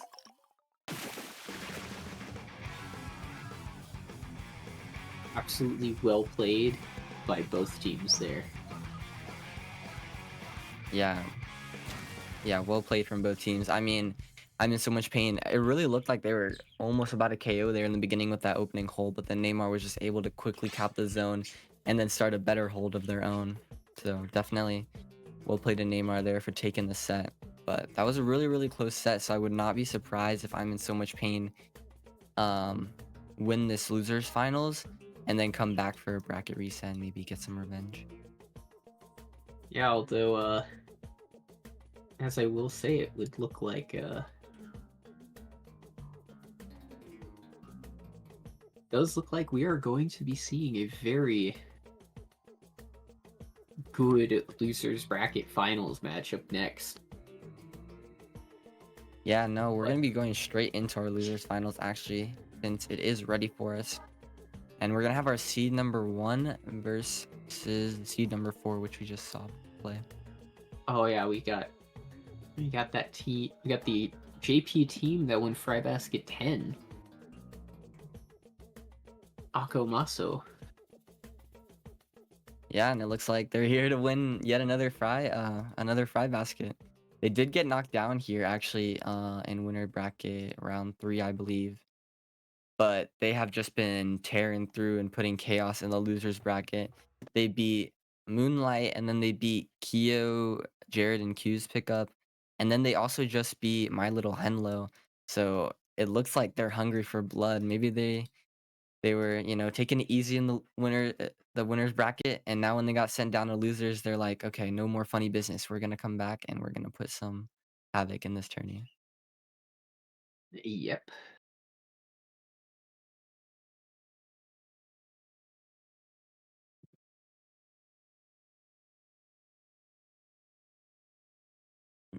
But yeah, not sure if we're gonna be going straight into it, if we're gonna take a little break. Either way, the set should be up pretty soon, hopefully. Yeah. Okay. Looks like we aren't going to be taking a break. So I will say, if I remember correctly, Akomaso, is the team that runs double cooler with NZAP pencil and then bucket stamper usually, although they do occasionally take a few little oddball picks out, like flings a roller on on some maps, as Tacos and I said earlier, and then I know their stamper flexes to 52 gal on certain maps. So Yeah, interested to see those different comps play out. I've never really seen a high-level team play Flingza, so yeah, I'd be really interested to see how that would work out. Hopefully they pick that maybe, actually. yeah, and then we just saw the team comp of I Am in So Much Pain. Well, the real question for me would be, what are the maps? So looks like the first map we're going to see is Robo Ramen Zones for this one. Yeah, I mean, we just saw I'm in So Much Pain play Robo Zones, and they played it pretty well.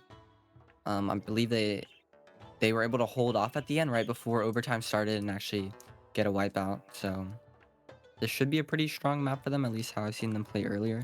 But I also haven't seen Nakamoto play at all, so it might be one of their strongest maps. We'll just have to see when the game starts. Actually, if I remember correctly, this was the map mode they took Flings out on. I was looking at some of the other streams, so well, then I'm we'll definitely see it. really excited Maybe to we see. don't. Yeah, Stay maybe. tuned to find out, guys. That'd definitely be really interesting. I believe they're running Flingza Pen, which is, I feel like that's kind of interesting. I mean, that's basically a double backline comp. That is a lot of paint out because I know Flingza can like paint so much, and also the missiles do provide some paint. And obviously you have your pencil, which is able to paint over the zone really well too. So maybe that's just how they're going for it. They're just like spamming everything out of the zone, making sure that the team can't get it. But then you also have that Pen Splash Pen comp, which also paints so much. So yeah, definitely interested to see how like the paint advantage will be scattered throughout the game.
All right, we're getting straight into it. Let's see if what anything Tacos and I said was right.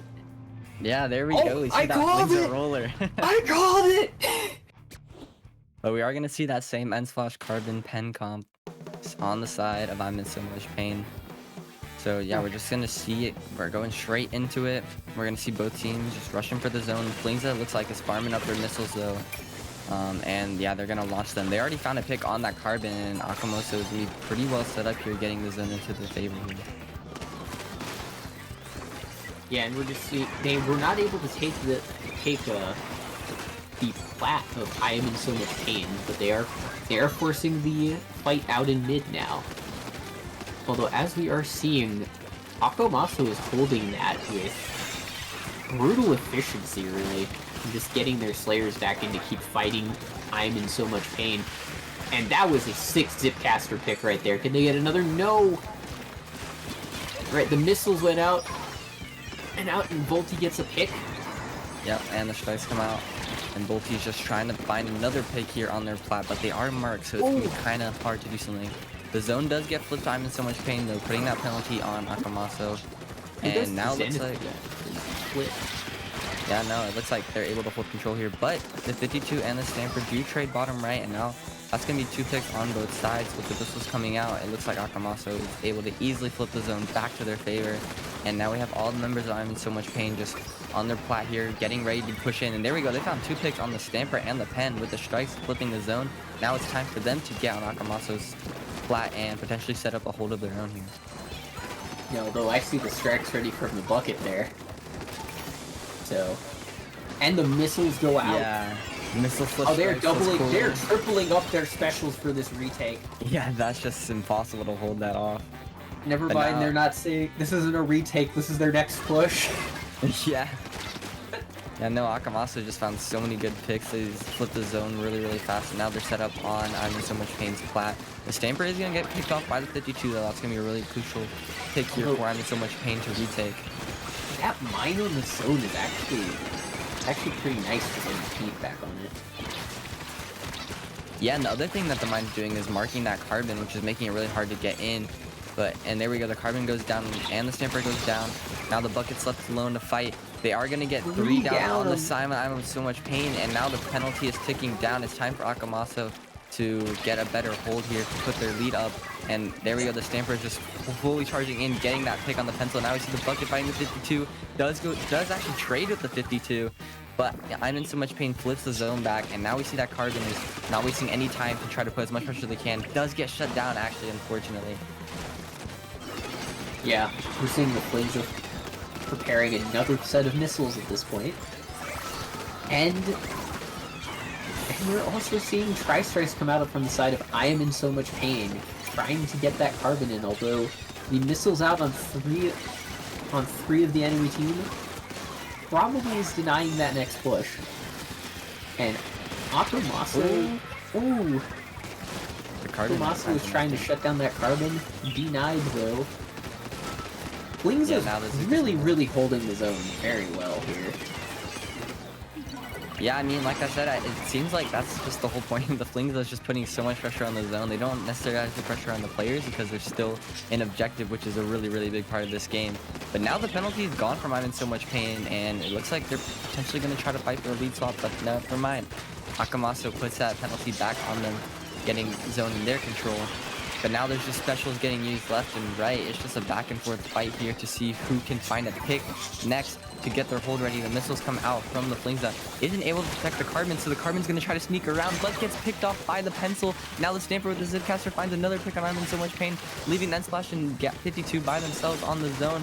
The 52 and Nensplash can hold the zone here, 1 point away from getting that lead swap with the strikes to try to help. They do flip the zone to get their lead swap, but all of their members are going down, so if Akamaso can get back into the zone, they might be able to put a penalty here. Yep, there we go. Yeah, they don't need to wait too much to re-flip the lead, but we'll see. We'll see what happens. Both teams are just absolutely fighting, duking it out mid. I can't even keep up with how many trades and fights are going on right now. Yeah, I know. There's just so much happening in mid. I mean, one player goes down from one team, the other player's down from another team. But there we go, 3 picks on the side of Akamaso. There's only 10 seconds left. This is what I'm in so much pain needed to set up a hold here for the end of the game. It's just the Stamper left alone, trying to find their way in to potentially flip the zone. But I'm in so much pain has their strikes ready, and they can just keep the zone so easy here. Oh, Akamaso almost got that flip, but yeah, I'm in so much pain had that GG strikes to just hold the zone, and that's gonna be game number 1 going I'm in so much pain. Yeah, absolute insanity mid in neutral on that map. Like I was saying, I hit a point where it is so hard to keep up with everything going on. Yeah, I mean, both teams just have so much paint, like being able to output. We had like whenever you see that Flingza, they're just always spewing something out on the zone. And then when they have that zone control, they have mines ready to like repaint the zone when the members of I'm in so much pain are trying to get on it.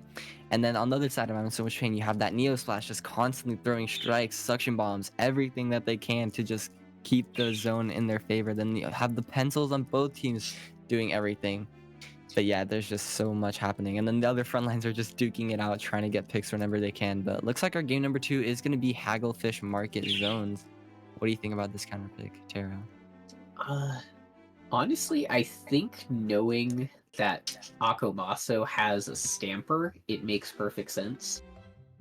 This is another very, very well played zones map in general. But if I remember correctly, the one comment about this a lot is it's very stall-oriented, so I'm wondering what we're going to see from them. Oh!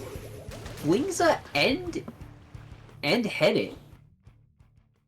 I'm actually really not surprised considering they're bringing out a Flingza with last-ditch effort. So I'm just gonna sit back and see what's going on.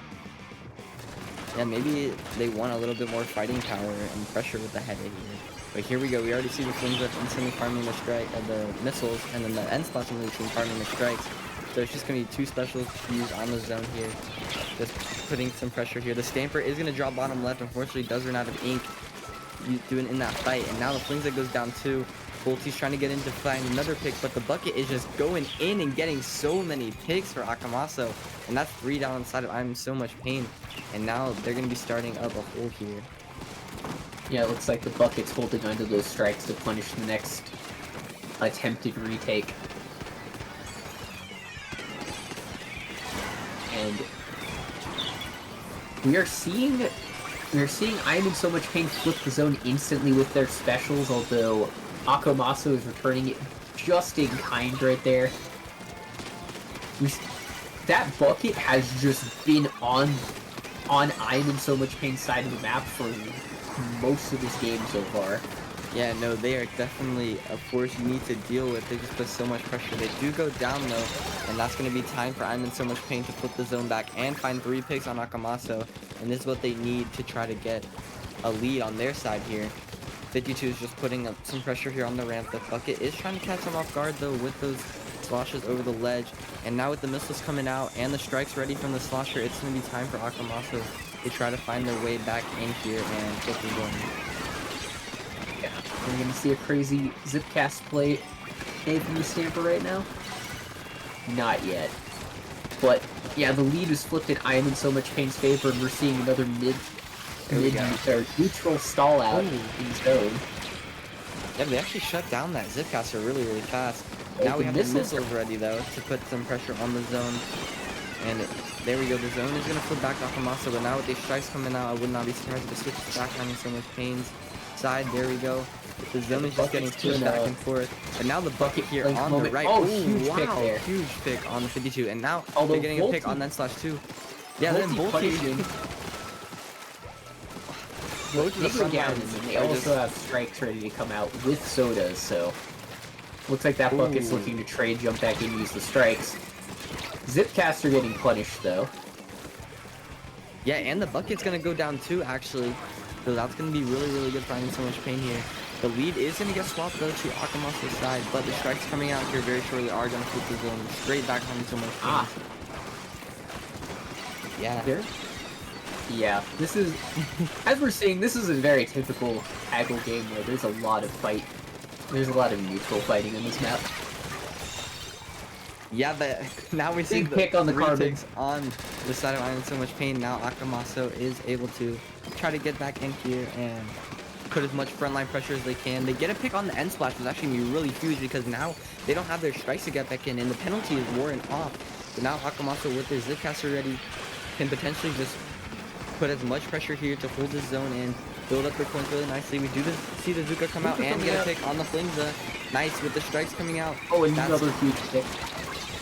Time, yep, I'm in so much pain does flip the zone and find 2 picks, but then 2 of their members go down to the Stamper that's putting in work on the zip, does get shut down, and now I'm in so much pain is ready to start their push and get a lead swap back. Yeah, although it looks like Akomasa is going to be farming for their next specials. We'll see what they do with their retake next. Missiles are coming out. Soda's out. The headed is the backliner is literally the most forward person on the team right now. Yeah. The They insane do tri-strike flip. Yeah, and I Rosie's trying to do get a want to say hit, but this. can't. That bucket has done like perfect tri-strikes to flip the zone every single time. That's definitely a Absolute- really important, factor here. And they're also doing work getting picks too. But right now they're just focused on trying to hold this zone and keep it in their favor here. They are going to be close to strikes yet again, and with the penalty wearing down, they are going to use the strike on the zone to try to make sure the lead swap doesn't happen. They find a pick on the 52, leaving that Carbon alone to fight for I'm in so much pain. And now with that bucket flanking on the right, it's actually able to get the end splash and is able to get the pencil and the Carbon roller. That's 3 down on the side of I'm in so much pain. And now there's only 10 seconds left. The 52's going down. It's really not looking great here for I'm in so much pain. They need to get their strikes ready to retake this zone in the last 4 seconds. But now the end slash goes down, and that's just going to be over for them. Yeah, huge pick indeed. That game gives goes straight to Akomasu. Absolutely. I'm not gonna lie. I'm trying to think of the headed adaptation we just saw there. Maybe NA's underrating it in certain comps. Who knows, Tacos, right?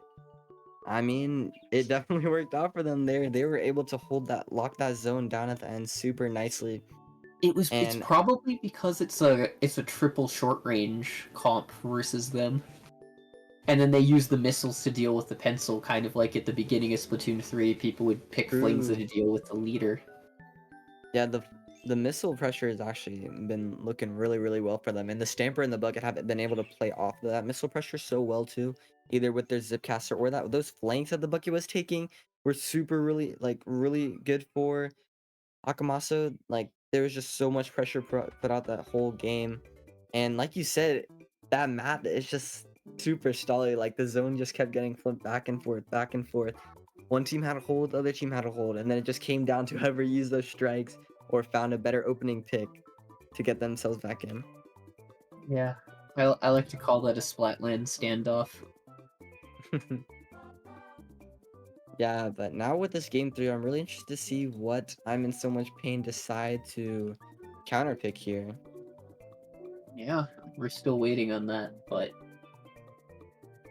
I'm actually wondering if we may actually see Mako zones again. Looks like it's going to be Barnacle zones instead. Yeah, Barnacle zones could be pretty good for them. If that Carbon's able to find its way onto the plaque and definitely get really good picks.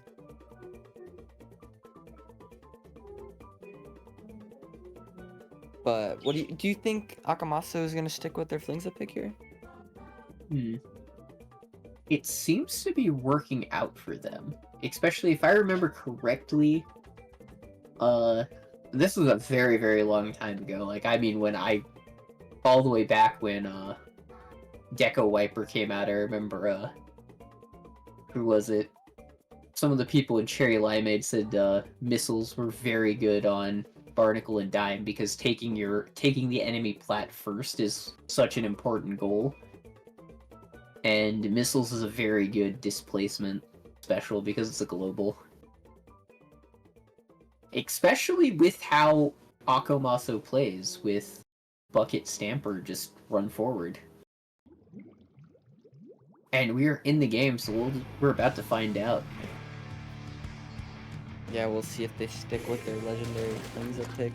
And they do, and they also keep the headed too, so it looks like they're pretty confident in that comp. I mean, it worked out for them last game. It'll probably work out for them here, who knows. We're getting straight into it though. We are gonna see the Carbon and Splash stay in there with the Flings, doing this business, getting those missiles ready for the beginning of the game. I mean, it's either strikes or it's either missiles. All I want to say is roller mains, your hope has returned. True, we see rollers on both sides. Now the Stamper is just holding forward, gets a pick on the end splash, does get shut down right after though. But we already see Akamaso set up on I'm in so much pain's plat here, putting in some pressure. The whale is going to come out though, so it's going to try to force them back. but this Headache catches that Carbon that's trying to flank and find an opening, and now the missiles are, or sorry, the strikes are coming out from the end slash, but this Flingza here is just putting out so much paint, and is able to hold the zone. Now they have their missiles ready, they're gonna instantly pop them, and they're just trying to hold the zone. Yeah, we were seeing another one of those good jump outs that this current meta has been enabling, although that is unfortunate that those strikes were not able to flip it right there, but we may be seeing a flip. Huge picks with 2 down on the side of Akamaso. Yeah, but And they can't find Volty the is just zone. not having any of it with how many picks they're getting. They may be getting all these picks, but it's really looking hard for them to flip the zone. Now the 52's going down.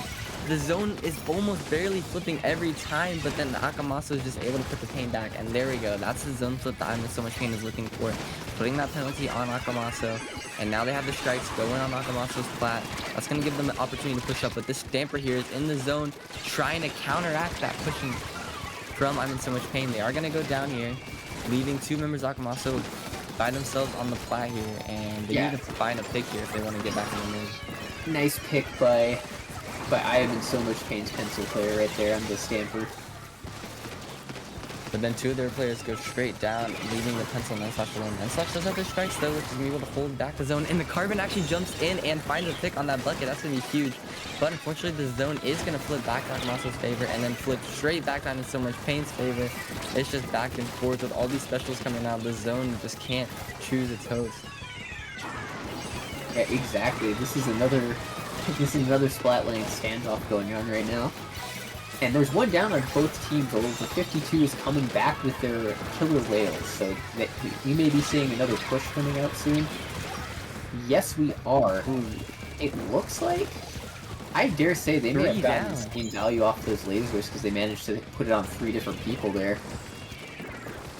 Yeah, now it's finally time for I'm in so much pain to set up here, and their penalty's wearing off. The missiles are going to come out though.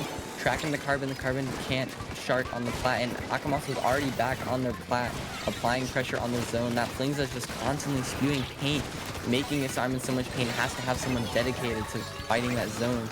The Carbon is going to get picked off there randomly, and the Stamper with their zip caster ready is charging straight into the pencil with that zone. The strikes coming out. They are actually going to get taken out by the pencil though, holy, and now the strikes coming out for I'm in so much pain. Puts the zone back in their favor, and they got 2 down on the side of Akamaso. The points are ticking down, and we're gonna see I'm in so much pain getting this lead swapped to their favor. And 2 members down again on Akamaso. It's not looking too great for them as this Carbon just putting in so much work, going to the right, finding a pick, going to the left, finding a pick. And there we go. Game number 3 going to I'm in so much pain's favor. I think, and I'm trying to think, that was absolutely insane gameplay to see. I think, at least from what I saw, I noticed Zenith's paint support adapting a bit to deal with the Flingza. Does that make sense, Tacos? Yeah, no, it definitely makes sense. And that may have been why that flipped back in their favor at the end there. I think the big thing was they just found like so many staggering picks at the end, because even though that Flingza's able to put so much paint, when it doesn't have its front lines alive, it's just going to get rushed down pretty easily by the rest of the members from I Am So Much Pain. And I think they definitely orchestrated that final push really well, and that's what ultimately led them to that hold and into the wipeout. Yeah, I believe we're seeing 2 teams with 2 different win conditions, and we're just seeing them butt heads.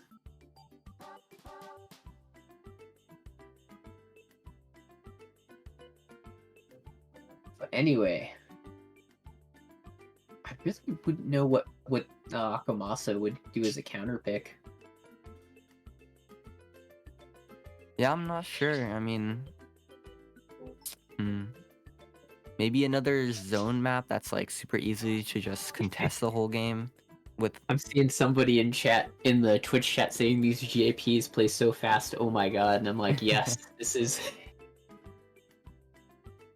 why I was saying at one point, sometimes this is hard to commentate because you just see 3 different plays happen at the exact same time. Yeah, for sure. Yeah, I mean, one moment one team has the zone in their favor, and then the next moment the zone instantly swaps the other team. and then you have those front lines that are just constantly trying to find their ways to get in, like the Stampers getting in with the Zipcaster, or the Carbons trying to shark in, and then find picks by itself. There's just definitely so much going on. All before we can even finish our sentence.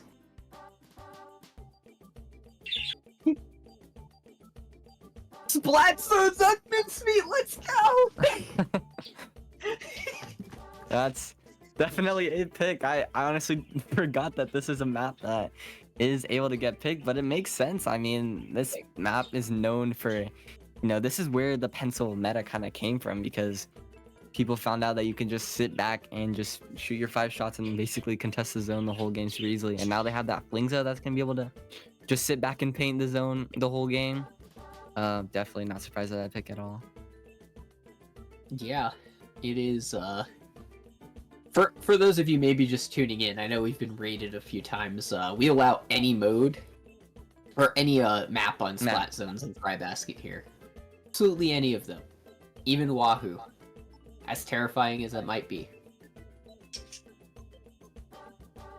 Yeah, so, but that also can lead to more interesting games, I feel like. I haven't really seen Mincemeat played at all, so I'd be interested to see what strategies these teams have on this map, because it's definitely new to me. Yeah. As we say, because we allow all zones maps, it does also allow for a variety of different counterpick playstyles as well. Yeah, I mean, like, I'm sure not a lot of people were expecting a Flingza here when we started the tournament, but here we go. Game number 4 of our losers finals. Can Akamaso bring it back and take us to game 5? Nautilus? They're using the Nautilus for the point sensor. And T-Tech. Interesting. So it looks like I guess they're tired of the Carbon and they just want a really easy option to have that shut down. They're actually picking the T-Tech here, which you usually see in N-Slash pick, so we're gonna see how that plays out for them. Yeah, as we can see, that we're seeing the immediate strikes going out into 3 down on the side of Akamaso. Absolutely insane value strikes right there. From the end splash. Super well played. And I am in so much pain, just immediately sets up and just is painting both sides of the map, making sure that they have a lot of defensive control. Phoenix on the 52 just making sure that they're ready to punish anyone who wants to drop, and they are on their plat and they are not going to pull out anytime soon. Yeah, now we have this Carbon set up under the ledge. It's gonna get taken out by a bomb though, and even though we have that Nautilus with the sensor, I feel like the Carbon has just been able to get in and find so many value picks this whole game. But now with the zone flipping back to Akamasa's favor, it's gonna be time for them to get back in the mid here and try to find some picks. But then 2 of their members go down. So a 3rd member gets picked off by the pen, and now this Carbon just walking in, find a triple on Akamaso. Potentially a quad. There we go. They get a quad on Akamaso, leaving the Nautilus left alone to fight for themselves. And now another pick on the bucket here. This Carbon is just putting in so much damage. I definitely understand why they tried to find that counter pick with the sensor. Anyway, I do want to say I'm seeing the end splash holding the strikes to try to stop the Akamaso from flipping the zone instantly, although that unfortunately did not work. There are 2 down on the side of I am in so much pain, and Akamaso still has the strikes of their own set up. So we might be seeing a potential lead flip here. Yeah, maybe. I mean, they do have those double strike weapons, so they're gonna be able to try to flip the zone and get space whenever they need, having their specials basically ready all the time. That Nautilus actually catches the end splash in the zone. That's a really nice pick because now they have their own strikes to get in here. They are going to catch that Carbon off in the corner. They also got the pencil here somewhere. And now it's just the 52 left in spawn. And Akamaso, the points are going up for them. They're about to reach I'm in so much pain's score and kind of quickly swap the lead to their favor here. Yeah, there we go. We're seeing the lead swap. It looks like it does look like they were able to get penalty points on Akamaso, so they don't have to. So I am in so much pain is not having to worry about getting knocked out anytime soon. We are seeing these strikes go down. I want to say this to everyone watching. Everyone has done that. If you say otherwise, you are lying. Anyway. Yeah, we're just gonna have to try to ignore that. But it's fine because two of the members on Swim Pain do find 2 picks on Akamaso, a 3rd pick on the Nautilus, leaving the pencil alone. And they are gonna get the zone back on their favor here. And they are gonna try to set up to get that lead swap because they don't have too many penalty points to burn through here. So if they can just keep the paint up and find a pick of their own very soon here, then they can definitely get that lead swap that they need. Oh, Yeah, he's taking down. Oh my god, big 6 strikes! They just carpet bombed big. Yeah, they didn't want to risk anything. They're like, you know what? Let's just use everything. Let's just throw everything we have, and that worked out for them. They got the zone back. They got 3 picks on I'm So Much Pain, and now they're setting up into I'm in So Much Pain spawn here. I mean, it might have seemed like a crazy play, but they have so much space to work with now, and the penalty points are ticking down. So I'm in so much pain here with their cooler. Need to try to find a pick to get back in here. They are kind of close to their Zuka and probably their strikes, so they can definitely get do value. 3 shots. He's not able to find the value, but it's okay because they have those strikes to get the swap. The zone is going to go straight back to Akamaso though, but at least there are some penalty points, and never mind. There we go, 3 down on the side of Akamaso. There's 30 seconds left in the game here. They are going to catch that pencil off, which is actually going to be huge here because now there's only 10 penalty points left where I'm in so much pain, and this Carbon is just putting so much pressure here. They find a pick on the bucket. Now the penalty points are gone.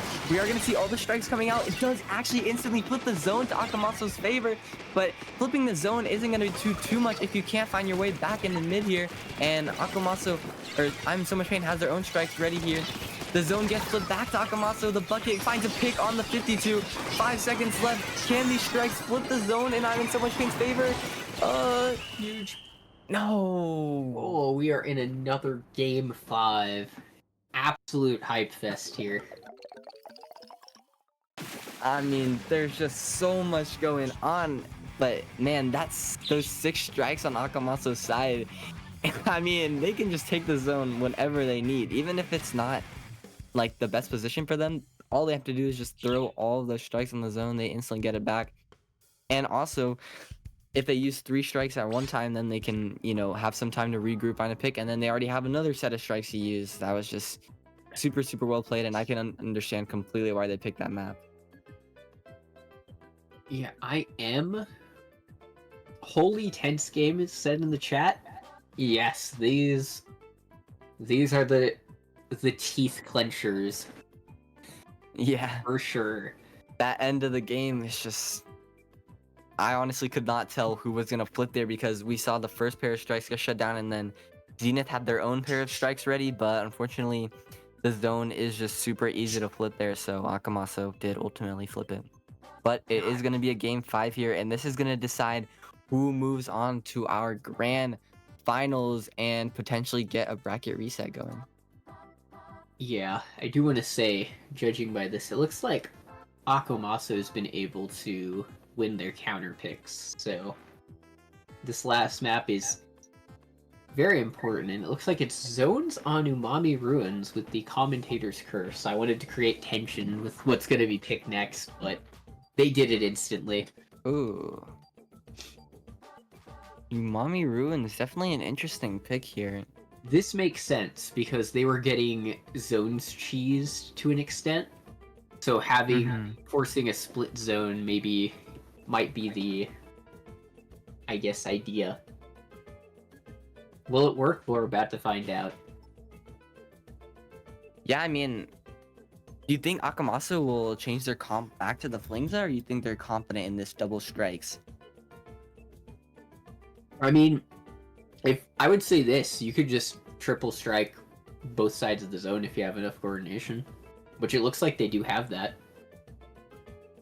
But we'll see. Yeah, I mean, they could also potentially switch to another comp. I mean, I'm sure these players are really experienced in adapting to what works best for the certain map. So I would definitely not be surprised if they bring out some other weapon that we haven't seen today. I mean, that would make it really interesting. All right. Here we go. Game number 5 of our losers bracket finals. And we are going to see the double strikes with the Nautilus staying, and then obviously the Carbon 52 and slash comp staying for the side where I'm in so much pain. They are kept sticking with that double strikes point sensor. That's probably what they found was best versus the hide and seek comp, as it is being called. Yeah, but we already see the T-Tech going down though. So they are going to lose those early strikes, and now the strikes from the end splash are actually going to come out. Getting the zone in I'm in so much pain's favor here for the beginning. The 52 has that wall set up, putting some early pressure here to try to hold back as far as they can, but the pencil actually goes down on the side of I'm in so much pain. And that might be a good opening for Akamasa to get in here with their strikes. Oh, the carbon finds a pick. Can they find another? Unfortunately, does have to back out, but that's still a really good pick to stagger Akamasa. Yeah, we're seeing the clock ticking down, and then Akamasa does have their tri-strike prepared. There is oh, a that is DC. Unfortunate. That is a DC. Well, I think they can replay it because do the rules go to 40? Or do they know they can replay it?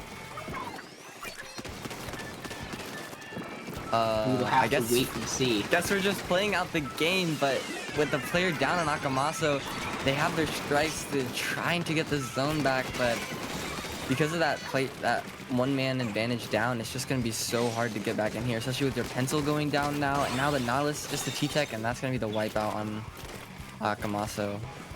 Yeah, so that's our Game 5 Losers Finals. I'm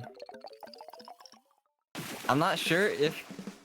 I need to double check the rules because I usually assume it's like if the DC is before 40 points, I think, then you can replay it. But I'm not sure if the players in Akamaso knew that you can replay it. So... I yeah. will say I'm going to... I will say with this, how this goes forward, is most likely going to be left to the players and the TOs on duty right now. But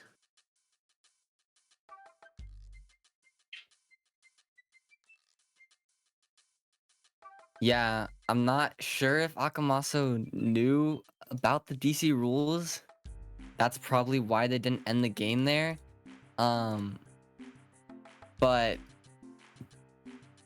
that's the rules are the rules, so I mean, I'm in so much pain could definitely take this set and move on to the grand finals. That would be super fair for them. Just gonna have to see what they sort out in the chat here.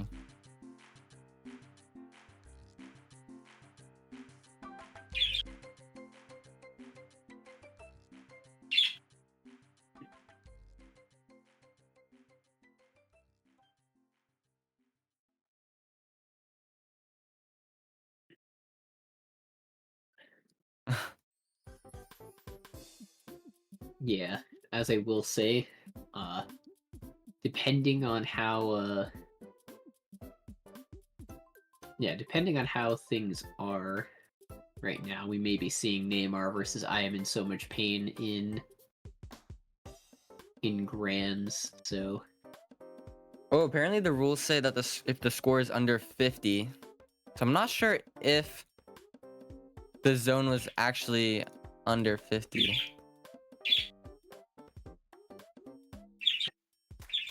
yeah, we will. But it looks like we are going to get a TO actually to review the VOD and make a judgment call. It does look like Volty is trying to fight. Take the set though because of the rules. The rules do state that the players need to end the game right after. But it was also a really, really early DC, so... yeah, I'm not really sure how this will go. I'm checking Kyo's stream and they are VOD reviewing this. Oh my god.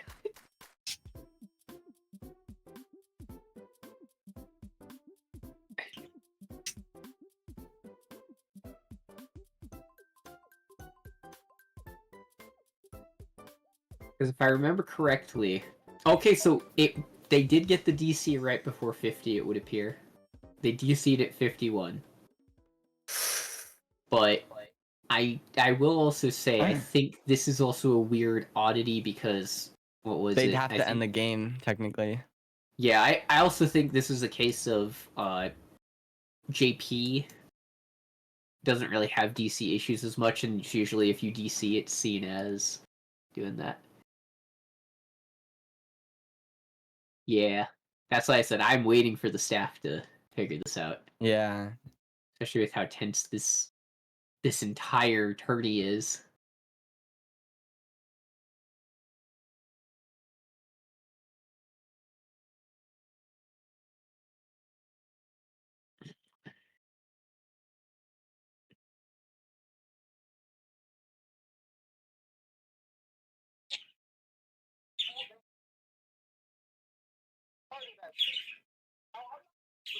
Alright, I think we should go on a break really quick while all of this is resolved. Yeah. So we will be right back.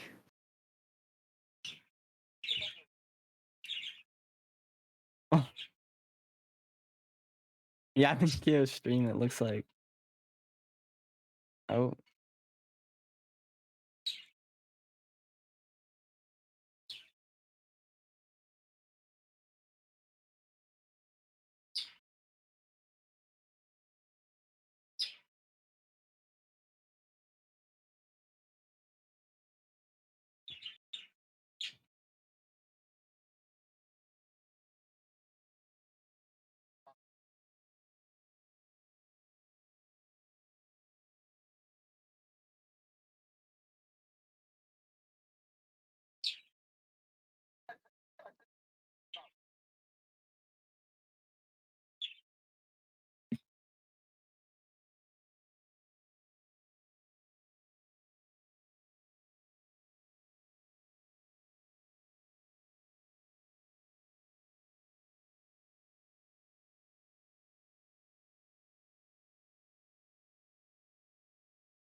Oh wait, hang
All right, it looks like we are back and both teams are going to be replaying this game. I did take a minute because there's some unclarity in the rules, so it's kind of hard to decide whose side the favor's in. But anyways, we're gonna go straight back into our game number 5 of our losers finals. So yeah, again, whoever wins here does move on to our grand finals. But now, hopefully, we don't get any more DCs and we just have a straight and clear through game. Yeah. Anyway, we are seeing a very similar rollout happen again this time around. And Point Sensor is going out to find the roller.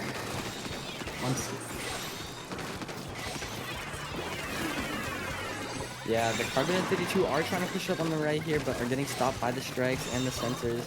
The 52 does go down now, and that's actually going to be the Carbon going down too, so now Akamako has a chance to get back in here and start getting some points here on the zone. They have that strikes coming out to try to push back I'm in so much pain as far as they can, but now their own strikes and whale are going to come out, and that's going to help them try to get back in the mid here.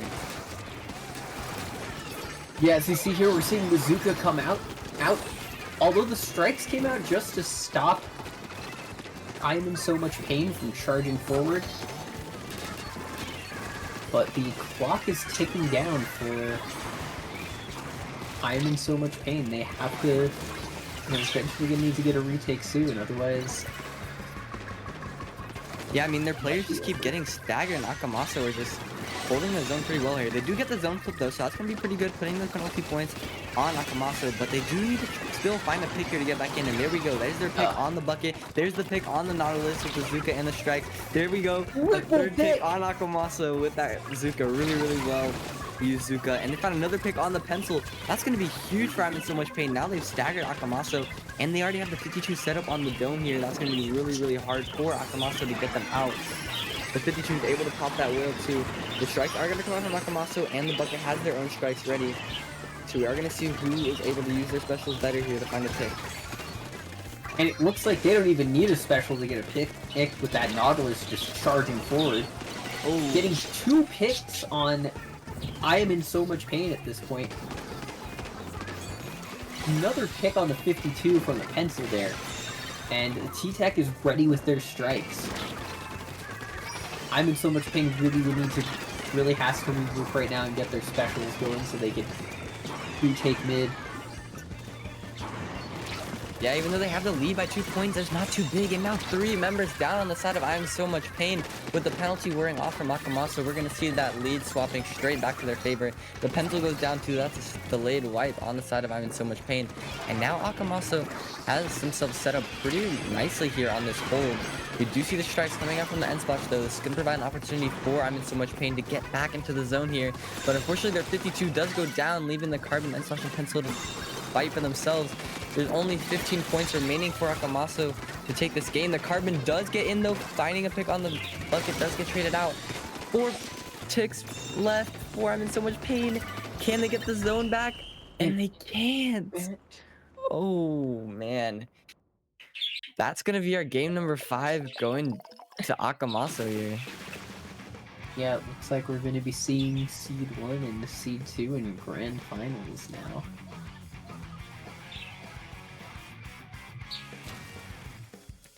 Yeah, I mean, even with the DC, it looks like Akamasu was able to take that game 5, and now they're moving on to grand finals here and try to play for a bracket reset. But yeah, we'll be going there pretty shortly. So don't go anywhere.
All right, everyone, welcome back to our Fry Basket number 12 grand finals. We have our seed number 1 versus our seed number 2, and we're gonna be starting off on mincemeat zones.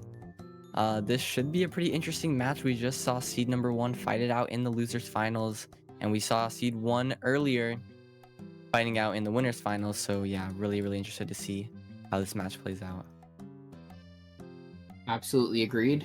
We get to see a Stamper main versus a Stamper main fight in Grands here. Now that I think about it. So, Yeah, that'll be interesting. this is going to be a very good Grand Finals into a potential bracket reset. So, here we go. Let's get this going. All right, we are gonna see that and the Zimmy, Pen, Doolies, and Stamper comp, and then they're gonna stay with that double strikes comp that we saw earlier when they played mincemeat zones, and it worked out for them really well that last time. So I'm excited to see how it plays out here. Yeah, and as I think we've mentioned earlier, that double tri-strikes is there to counter bubble a lot of the time, so... Yeah, we're seeing Neymar open up with getting the zone first. So they are holding it as best they can. This is once again another Splatlands neutral standoff so far. So it looks like Stamper from Akomasa has been able to break through mid. The mist is sending him directly back. Yeah, now with the Zipcaster coming out from the Stamper, they're going to try to find some picks here to hold that zone. They are unfortunately going to go down though, and this is going to give a pretty good opening for Neymar to get in here with their own Zipcaster. And as we see, the Stamper is just going in, finds a pick on the pencil. That's really good for Neymar. They have their bubble ready too here. We do see that the T-Tag has their strikes ready, is able to find a pick on the Zipcaster's recall. And now we're going to see the zone getting flipped by the strikes, and 3 down on the side of Neymar. It's time for Akomasa to get into Neymar's base here to provide a push of their own.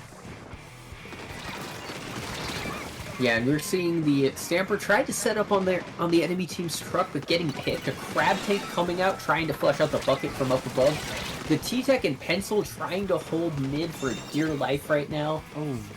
And 3 down on the side of Akomasa. It's just a bucket. That's a white. And with that bucket trying to fight for its life there, and the Pencil giving as much turf for their team as they possibly can forward. yeah, really nicely done. That's going to give the lead swap to Neymar. And now Akomasa with their strikes and the Zipcaster are going to be able to try to find their way back into mid here. They get a pick on the Doolies. They're going to almost flip the zone here as they find another pick on the Stamper. Can they flip the zone though? The Mini is able to hold their ground with the bubble. Then the Mini goes down though.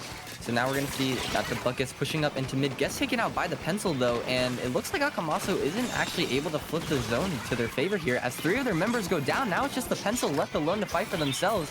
This is actually not looking too good for Akomasa as now they need to quickly regroup here. Their pencil's down though. The bucket and the T-Tech need to get their strikes if they want to flip the zone. There's only 10 points remaining for Neymar. They are going to get a pick on the Doolies. You're going to see all the strikes just laid down on the zone, but it actually isn't able to flip it. This Zimmy is putting in the work, keeping the zone under their control. Yeah, it looks like that Zimmy goes down, and with it, the zone gets flipped.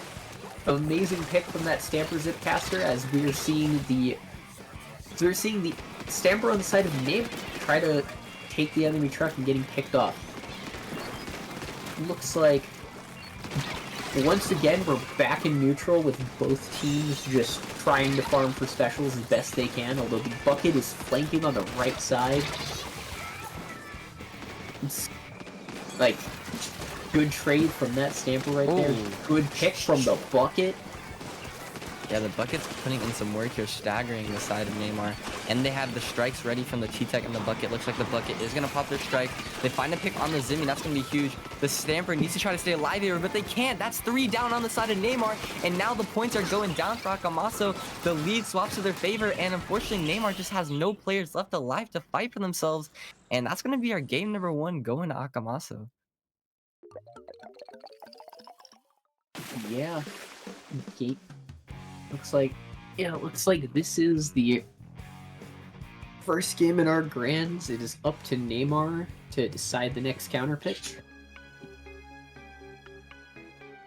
Yeah, I really thought Neymar wasn't gonna be able to hold it out there, but then Akamaso with all their strikes just got into mid, flipped the zone. They found, I believe, 3 picks on Neymar, and that's just led it to a snowball wipeout there.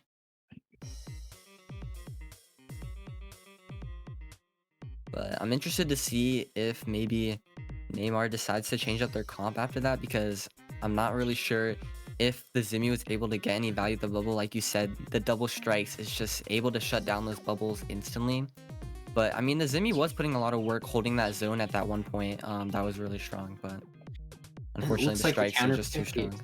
Looks like the counter pick is Barnacle and Dime zones. Yeah, that is going to be our counter pick for game number 2, coming out from Neymar. And we'll see if they have a special strategy or a game plan for this map that will go in their favor. Yeah, I am wondering if, as we're seeing, Akumasu sticks with the double strike comp, or if they go back to possibly using Funza. Yep. We're going to see that double strikes comp staying, and they're actually going to stick with the Dooley's Zimmy Stamper comp. And yeah, we're going straight into game number 2 here. Let's see if Neymar can start the opening off. Unfortunately, the Stamper does go down now. The Dooley is going to find a flank, picking off the bucket. Crazy early pick from that Dooley's player on Neymar. Yeah, and the Dooley's is not wasting any time to get more. They dash into the flat, finding a pick on the pencil. And now their teammate trades them out with the Stamper. And the opening zone is going to be under Neymar's control here. The Stamper finds another pick. That's 2 down on both sides. Now we got the strikes coming out from Akamaso. It's looking like a back and forth fight with Akamaso claiming the zone here. And now they have another set of strikes coming out from the T-Tech. Their bucket does go down. Now their Stampers go down. That's going to be the 2 supports left here to fight, with that Zipcaster trying to catch them off guard. But the pencil actually secures a pick on the middle of that Zip. And now it's just the T-Tech here fighting for their life on this plat, trying to keep as much control as they can. But it looks like they're not able to. The strikes are going to come out here trying to do something. They're going to lay them perfectly on the zone, flipping it straight back to their control. But with this Crab putting on pressure, I'm not sure if they're able to completely get mid back for themselves. Yeah, absolutely well played by the T-Tech. As we saw, they stabilized that plat, got jumps back in, and now flipped the zone back in Akamasu's favor. But it looks like Gray's getting a flank with a bubble on the side there, and was forced to back off, unfortunately. Yeah, unfortunately couldn't find any value there. And now the Stamper is trying to rush in so they can potentially get the zone back into their favor. We see that T-Tech and the Stamper fighting on the right, and there we go. The zone flips back to Neymar's favor. The Zimmy does overextend, unfortunately, and gets picked off. And now this Crab is just trying to hold his ground with the pencil going down, though. And now this Bucket finding the Zimmy. Can they find the triple onto the Doolies? They do trade them out. And it's just the Zimmy left to fight for themselves on the zone here. But with all the players of Akamaso looking at them, it's going to be pretty tough to do that. And once again, we're seeing that Zimmy doing the same thing that T-Tech did earlier. Is just holding that plat and making sure the other team can't just walk up there for free and start a really harsh lockout, which this map is known for. Insane picks from the Stamper. That is you just saw that. I don't know if that was a quad because we caught the mid-kill streak, but that was a crazy good triple. And that's the triple that they needed to get back into the game. They have the zone back, and now the penalty points are off. It's going to be time for Neymar to start getting some points to get their lead back. We see that Crab into the bubble, but there's so many strikes just shot at them. The Crab's going to instantly get shut down, and now the Doolies is getting dived by the T-Tech. That's 2 down on the side of Neymar. They are going to find a pick on Akamaso, but it's not enough because the rest of the members find that 3rd pick on Neymar. Now they're going to rush down the pencil, getting the jump. It's just the Zimmy. The Stamper finds the pick on the Zimmy. That's almost a delayed wipe on the side of Neymar. And now Neymar needs to regroup here and stabilize things if they want to get back into this game. They just keep going down though. Yeah, this a back and forth game so far. There's a minute 30 seconds left. I still think if they can flip this zone, it's still anyone's game. Oh, for sure. But we see this bucket almost has their strikes ready, and I would assume the T-Tech almost has their ready too. The crab is going to come out with the stamper, and there we go. That's the zones that they're looking for. Putting some penalty points on Akamaso. The Zipcaster, though, gets instantly shut down, isn't able to continue the push. You see the dualies flanking, like always trying to find something, but gets shut down. Unfortunately, can't do anything. Now it's just the stamper and the pencil fighting the zone. They get the pick on the other stamper, though. Potentially getting the zone cap for themselves as they got 2 down on Akamaso. And there we go, setting up the bubble in the zone. The penalty points are gone. Can Neymar start a push here in the last final minute of the game? Well, as we can see there, it looks like there was a delayed wipe on the side of Neymar, but as we're seeing, Akamasu was forced to jump out and not be able to hold on their plat, so Neymar still has a chance to retake their plat and flip the zone in their favor to get a push at the end to get the lead. Yeah, and now there's only 10 points remaining for Akamaso. 2 of the members of Neymar down. It's going to be super tough to get back into the zone and reclaim it, and there we go. Game number 2 going to Akamaso.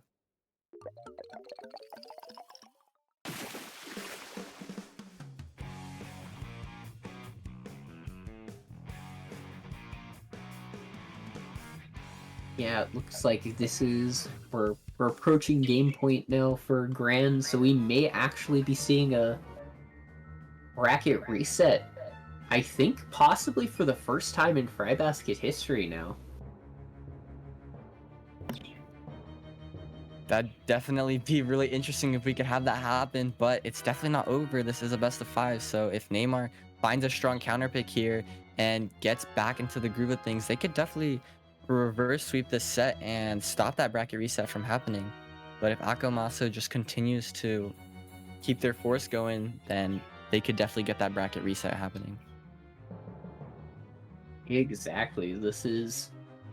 We have really approached the absolute teeth clenchers right now. Okay, I've been corrected. I must have missed one of them. This would be the second bracket reset in FryBasket history, but still. That's definitely still something. All right, here we go. Game number 3 of our grand finals. Can Akamaso get the bracket reset, or will Neymar hold on to the set?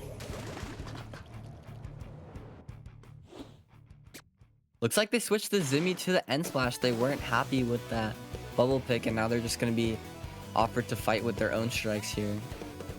Yeah, as I said, double strikes really counters bubble, so that's a really good adaptation we're seeing now. Yeah, but the strikes coming out from the T-Check, they get a pick down on the dualies, leaving the Stamper alone to fight on the left. The cooler is going to come out, and Akamaso needs to try to find a way in here to get the zone back into their favor. Their Stamper is going to go down, though, and now it's just the bucket left alone on the left. That's going to get instantly shut down, and Neymar is just collapsing on Akamaso, finding some picks and holding the zone. Yeah, as we're seeing, although Akamaso did flip the zone back in their favor, and they are getting picks currently. 2 down on the side of Neymar, with that bucket just poking to the side, threatening the 70 damage hitboxes. And another set of strikes comes out as the lead flips. That's 3 down on the side of Neymar, and the bucket is pushing up the T-Tech here is pushing up to try and deny as much space as they can. It looks like Neymar does have 3 of their specials ready, and with the pencil getting the pick on the T-Tech, can they find this pick on the Stamper now too? There we go, that's what they need. 2 down on the side of Akamaso, and now they have that Zipcaster paired with the strikes ready to go, pushing up on that pencil, and they are going to find the pick on the pencil and the bucket too. And the zone does go back into Neymar's favor, and with 3 down on the side of Akamaso, it's time for Neymar to push up here and try to extend this lead. Good shark by that Stamper. Yeah. You saw. The Stamper does get picked off by that pencil.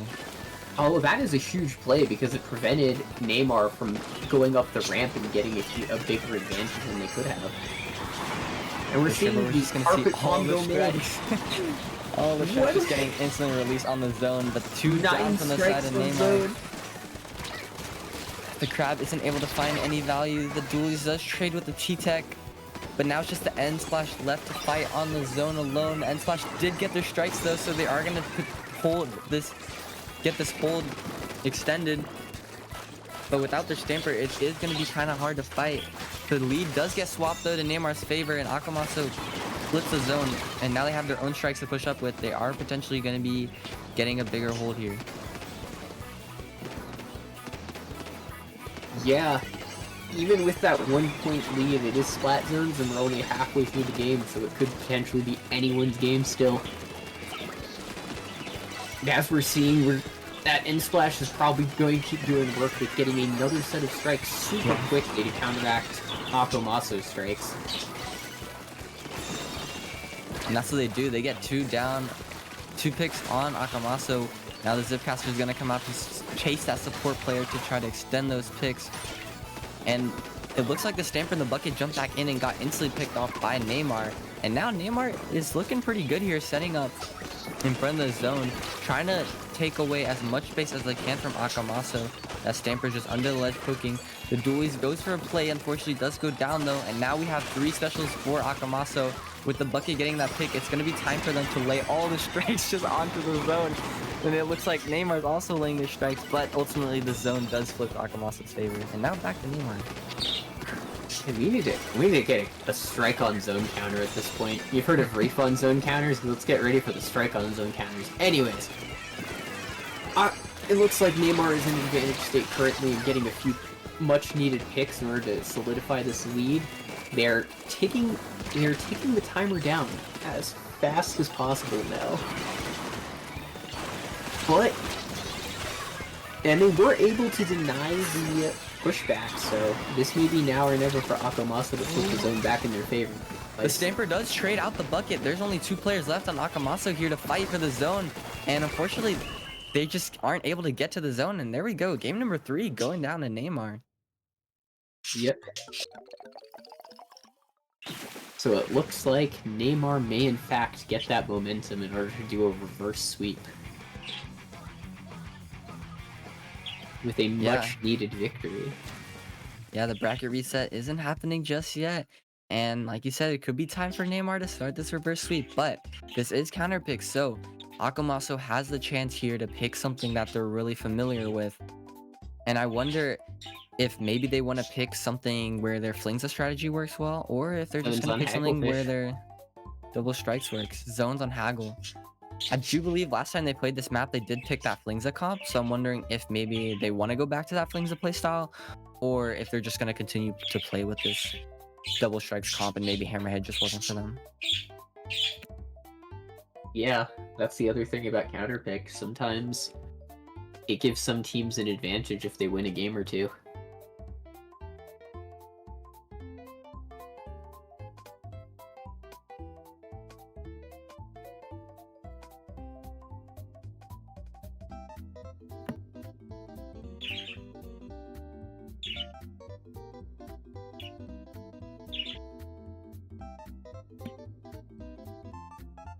But anyways, I don't think we're going to be seeing I think we may be seeing the same comp out of Neymar this time around. And we're already in.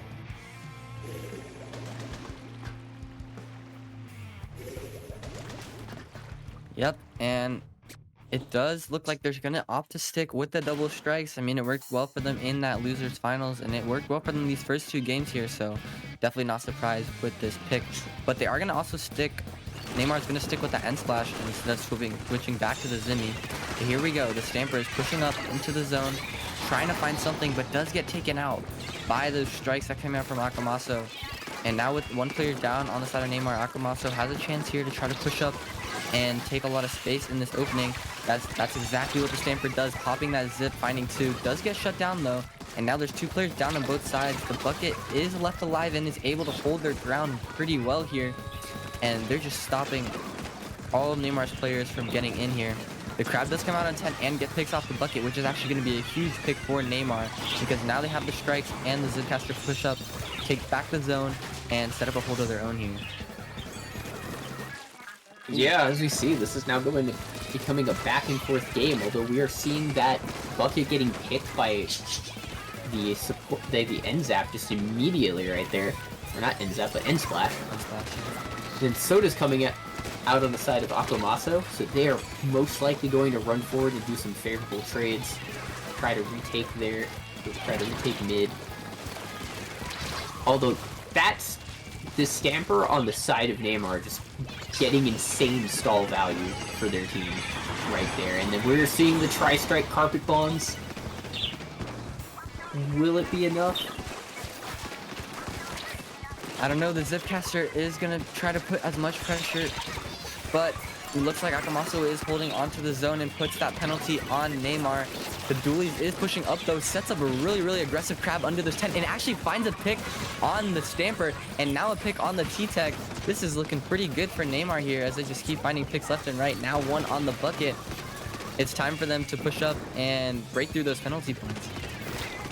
Yeah, exactly. It looks like we got some strikes paired on the side of Akumaso, so we're gonna have to wait and see, but we're also seeing multiple spectrals kicking on right now.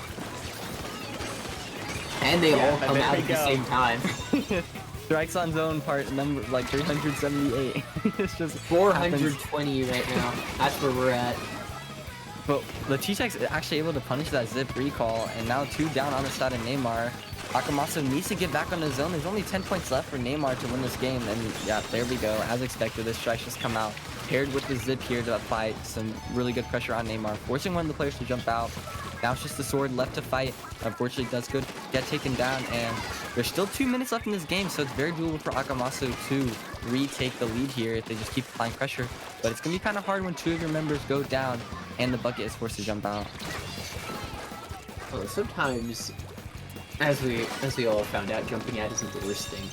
But they were able to chew through that penalty and get a few points back for themselves as though. It looks like Neymar is saying, hey, nope, we keep this lead right now. With all of their specials going out all at once. Yeah, but it looks like Neymar is able to hold the zone here pretty well. Unfortunately, their duelies do go down now, so this is going to give a good chance for Akumaso to get in. They got their 6 strikes ready. There we go. Everything's just going on the zone. That's going to flip the zone, putting some penalty points on Neymar. But this sword has a flank on the left. It's taking the attention of all the players. Finds a trade. That's a really big play from the sword. Another player down on the side of Akumaso. Now 1 player down on Neymar. It's just back and forth picks here in mid. We're going to see the strikes coming straight out from the T-Tech, though. They're just going to keep spamming these specials to put as much pressure as they can. They need to keep finding picks if they want to hold off this zone here. The penalty points are ticking down, and that's 2 down on the side of Neymar, pushing the end splash straight back into their spawn. And here we go. The penalty points are off. We have our Zipcaster ready. We almost have a pair of strikes ready. But then there goes the crab on the top of the 10, trying to find a pick for Neymar to get back in. But it doesn't look like they're able to find anything here, with the strikes actually denying that crab on the 10. That was some creative strike usage right there. 6 points left until Akumaso takes the zone back, or the bleed back, but never mind. Neymar is able to cancel it with a strike pair of their own, and the swords are going to trade here, but that's actually an advantage for Neymar because they have the players up. But never mind, the bucket is just doing work on the left and then instantly gets traded out by the duelies. I mean, the players just keep going in, finding picks, and then getting traded out. And now there's only 10 seconds left for Akumaso to get back into the zone. They have those strikes ready to flip the zone, but are they going to be able to hold it back? They have 2 players down, and I don't think they are going to be able to do so. And there we go. Game number 4 goes to Neymar, tying up the set 2-2.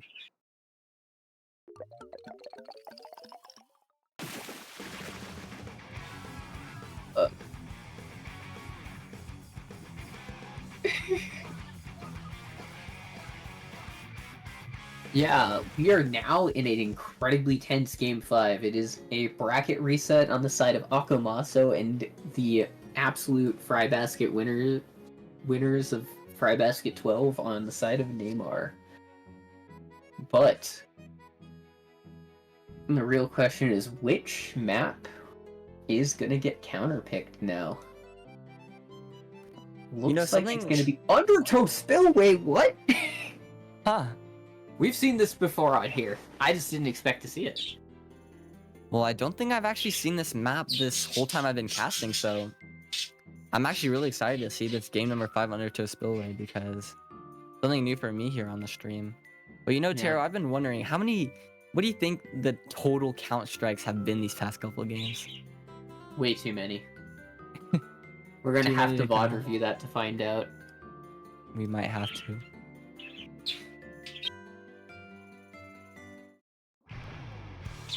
But here we go. We're going straight into our game number 5 of our grand finals. Can Akamasa win this set and push Neymar into a bracket reset?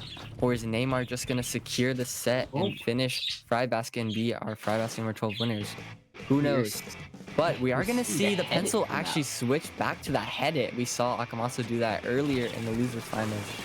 And it worked out for them then, so yeah, for sure. But already the T-Tech goes down on Akamasa, and now the dualies go down. Some of these players are making really aggressive plays with the sword now trying to follow up and find a pick of their own. No one's able to completely hold the zone right now. That's just back and forth fights, and now the strikes are coming out. But 2 go down on the side of Akamasa, so now it's time for Neymar here to try something. Yeah, and as we're seeing, Akamasa is getting picked off one at a time right now by Neymar. But you see that the Stamper Zipcast is coming straight out along with more strikes. Those were not strikes on zone, surprising. That is a huge pick to get something in spawn like that, though. Yeah, but the T-Tech's trying to fight that crab back. Unfortunately, it does go down. That's going to be 2 down on the side of Akamasa. And now the headache goes down actually to the pen. And now it's time for Neymar to get back into the zone. But this bucket, man, is just doing so much work, constantly putting picks on Neymar. They're just holding themselves here super well on Spine. Able to get an amazing pick on the dualies and just continuing to apply that constant pressure on the left with the lead swapping to Akamasa. It's not looking too good for Neymar here, as they need to try to find a way to get back in. Yeah, this has become once again an absolutely crazy back and forth game on Undertow. I remember this, we've seen this in Grands before. But we're seeing more strikes come out, even though that the zone flipped. That bucket is getting a trade on the enemy pencil that may have staggered their cooler, which is absolutely huge on the side of Akamasa. Another huge pick, getting the tri-strikes down too. Oh my, and the Stamper is just getting picks left and right. Another pick on the end slash in the spawn, and almost gets a pick on the pencil, but enough damage has been done. The cooler is coming out from Akamasa, and with 3 players up, they still have a chance here to keep fighting. The bucket is already on the left, taking some attention. Finds a pick on the Stamper, and the pencil and the end slash are forced to look at this bucket. They need to get rid of this bucket, but they just can't. Okay, there we go. There's the trade that they need. 2 players down, Akamasa. Let's see if Neymar can try to find their way back in here. They have that Zipcaster ready, and the strikes are coming out from the end splash. But the T-Tech has a set of their own strikes, so we'll see who's able to get mid here. Yeah, it looks like they had to use those strikes just to stop the dualies from charging at them right now. But, as we are seeing... 3 down. Yeah, Neymar is just going past mid and saying, this is our turf now. And will we see another lead flip right now? Man, it's hard to tell who will get the zone here because there's just so many strikes coming out 2 from more both to the strike on zone counter. Yeah, there we go. Akamasa, though, with the Zipcaster, finds a trade with the Stamper. That's going to be 3 players up on both sides. The bucket and the T-Tech are collapsing, though, on this dualies. Can they find the pick? Yes, they can. Now this bucket has their strikes ready. They're going to throw them out on the right, trying to push Neymar back as much as they can. Their penalty points are about to expire, meaning they can start building up a bigger lead here. But the Crab is going to try to come out here to try to find a pick and deny these points from Akamasa. And we're going to see Neymar capping the zone back. But fortunately, it doesn't look like they're able to secure enough picks to completely get mid here. Yeah, 2 players go down on Neymar. Yeah, as I will say, I'm gonna be honest, I've just been absolutely floored by how insanely fast this game has been going this entire time. Yeah, for sure. But now we As just you see that T-Tech is putting getting the pressure. picks, is showing that it's actually an aggro support and is getting insane picks. The Buckets comboing with them. They have 2 strikes that could probably go on the zone for this finale here. They find the pick on the dualies. That's going to be a staggered wipe on the side of Neymar. And now Neymar is trying to get back in, but unfortunately they just can't. There's just too many strikes here applying pressure. The Bucket's under the ledge, making sure no one's able to cross through. The Bucket still has their strikes ready. The Stamper has their zip caster ready. Now with the strikes coming out from Neymar, they need to cap the zone here because there's only 10 seconds left in the game. And Neymar is quite behind in the points count.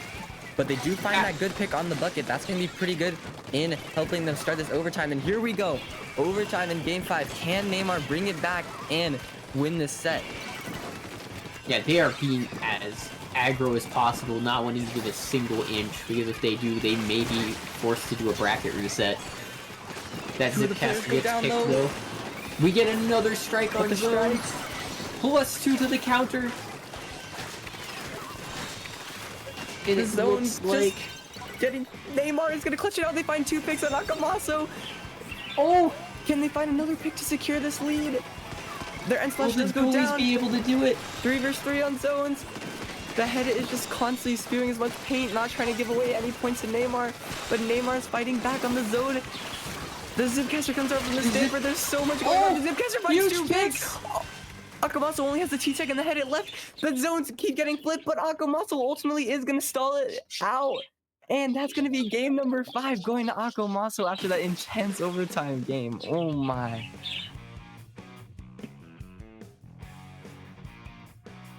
That was absolutely insane. I think that is the longest overtime I've actually ever seen in a zones match.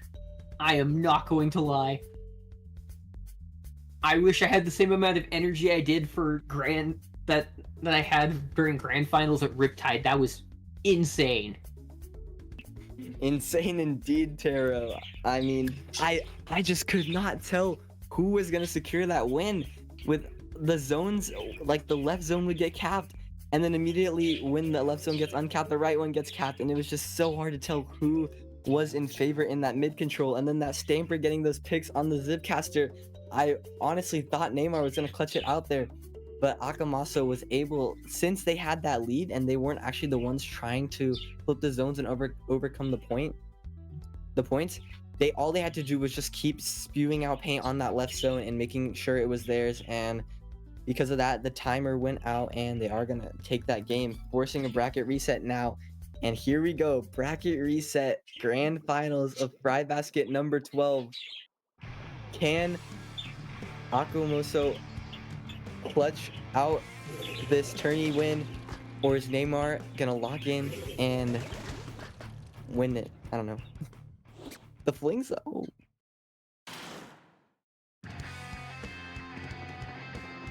Taro, looks like Anyway, we they saw the switched back to the Flingza Flingza. Yeah, instead they of switched double back to the strikes. Flingza.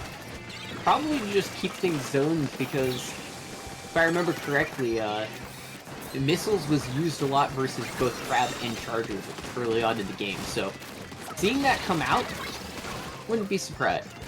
I'm surprised, but I also think they've used it before this tournament. Yeah, it looks like they're trying to switch things up here with this Flingza. I mean, it's working out for them pretty well right here. They are going to have the zone in their favor, but it's going to get instantly flipped by the strikes from the Neo Splash. And now we see this Bucket is trying to hold that right stack, able to manage to get that pick on the Stamper. That's going to be a really nice pick for Akamaso. We're seeing the Crab come out trying to deny those strikes.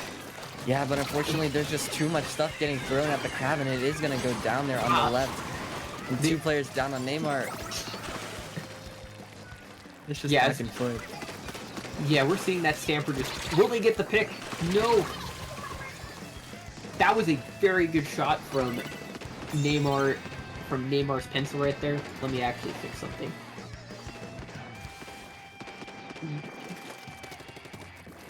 Yep, it looks like Neymar did get their penalty points off though, so it's going to be time for them to potentially get a hold of their own and maybe take the lead.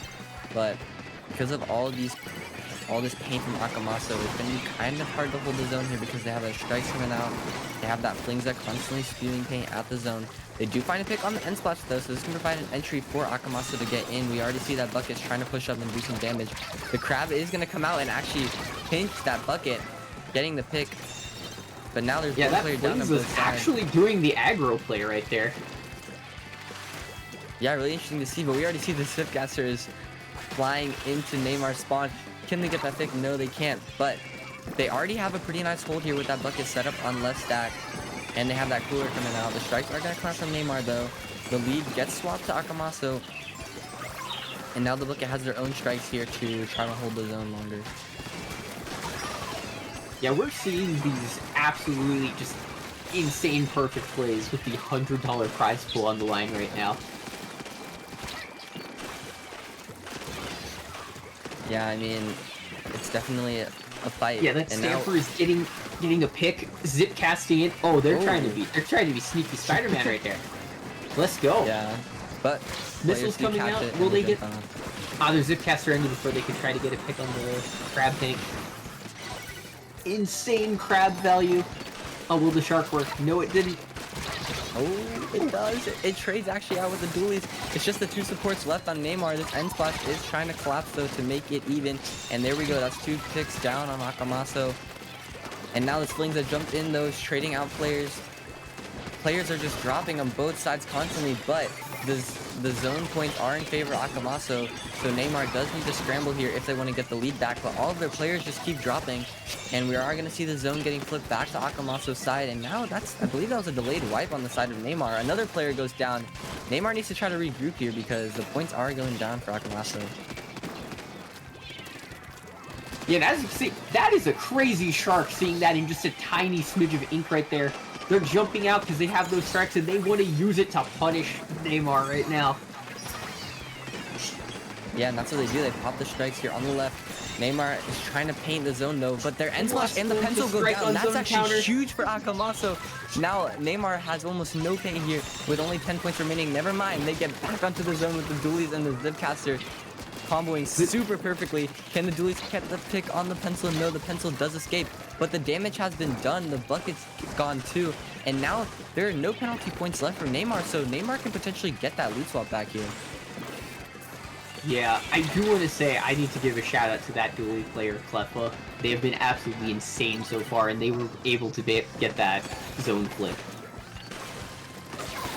But it looks like the zone flip isn't going to work out too well if they can't hold it here.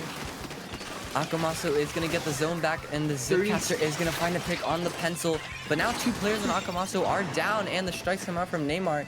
There's 20 seconds left, and Akamaso does have a 2-player advantage here. Looks like the dualies and the Stamper are trying to push up and deny as much space as they can. But ultimately, the dualies does go down. The pencil, though, gets an insane pick on that Bucket.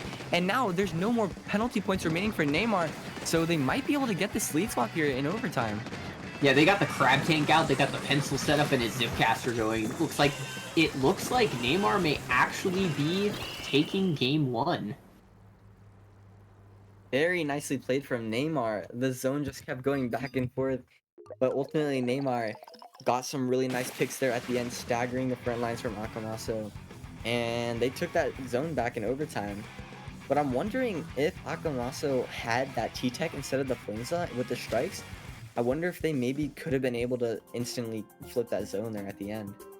Yeah, I was trying to think for a bit with how all this craziness going on, why they were specifically picking T-Tech, and then I realized it's because T-Tech does over 30 damage, so it's able to combo with everything.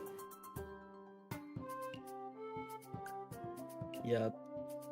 So I was like, they have a Bucket, they have a Stamper, they have a T-Tech and a Pencil, and everything combos with one another. So I'm realizing that might actually just be the play with how they've been playing against everyone, but I wouldn't really know too much. Uh-oh, it looks like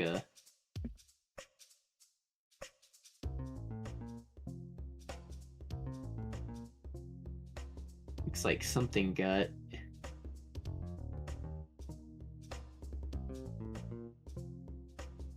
little goofiness going on. We're still waiting for the counter pick from Akamaso.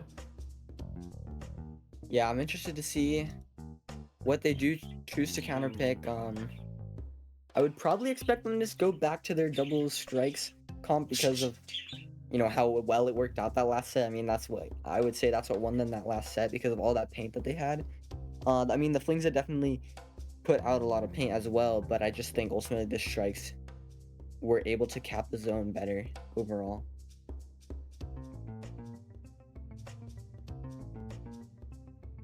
Yeah. I'm looking at the chat. I'm seeing so many first-time chatters in here. Welcome. I do want to say when somebody's asking what is the lag, this is players from JP and EU playing against each other right now.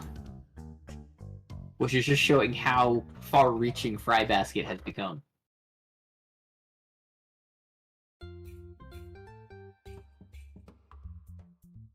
And just to hold the tension, yes, we're still waiting for a counter pick. Yeah, it looks like actually some players are talking about the latency issues in the chat, so we might see a room swap, maybe, if they can sort that out, or we're just gonna continue to keep playing. But I don't think I really noticed any issues that last set, so not super sure. Well, looks like we're back to Undertow Spillway. Yeah. I mean, just for a little bit of context, I've occasionally streamed Fry Basket, and I have been asked. I remember in Fry Basket 10, I got asked to host the room because of the latency issues. So, yeah, but they are gonna be picking Undertow Spillway, which they did. That is what won them that last set. But honestly, I thought it was a pretty close game, and I know that Akumaso had some stronger games on different maps, so I'm kind of surprised that they decided to pick one of the games where it was a bit closer. I think I'm actually also wondering if they're picking it specifically so their pencil player can go on head it.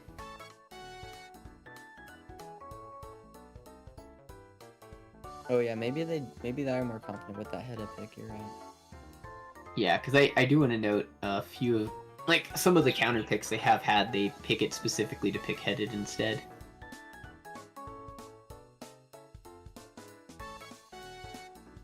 So yes, this is absolutely the most hype grands I've seen on Fry Basket now. So let's go. Going down to the wire.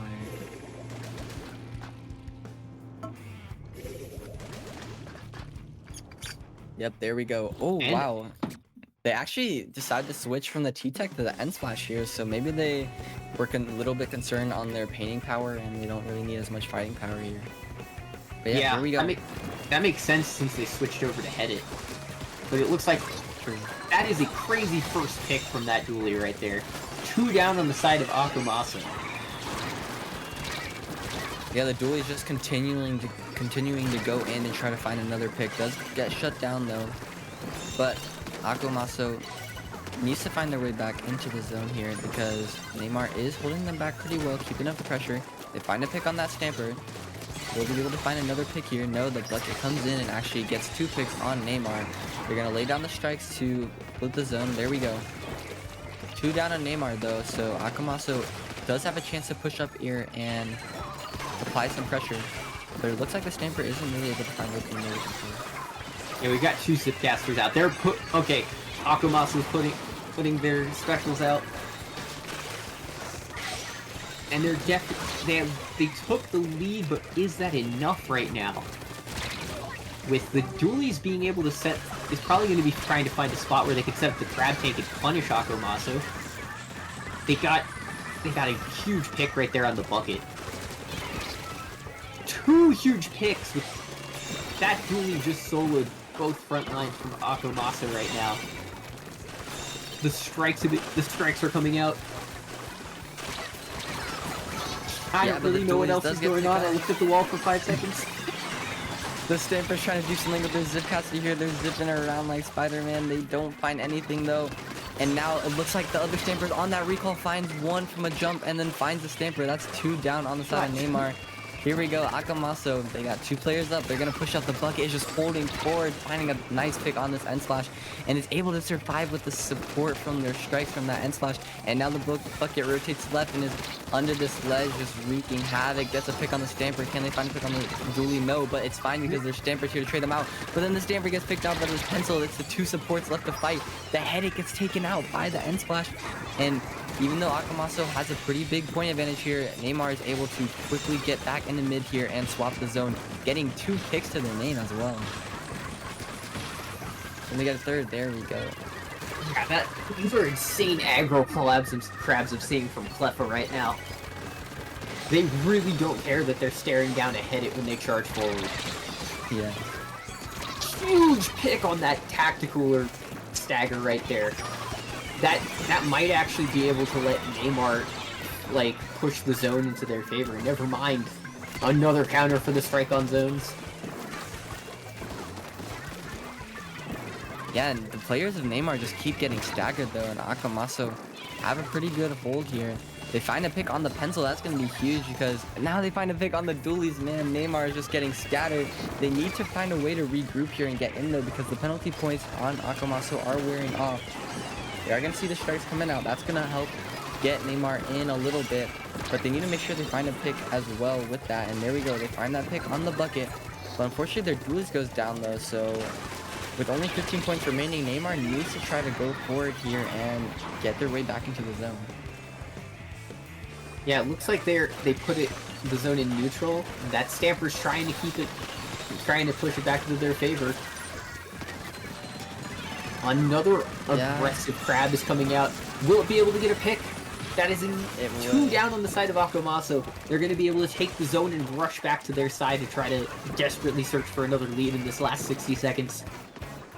And they are able to apply those penalty points, so they definitely still have a chance in this game.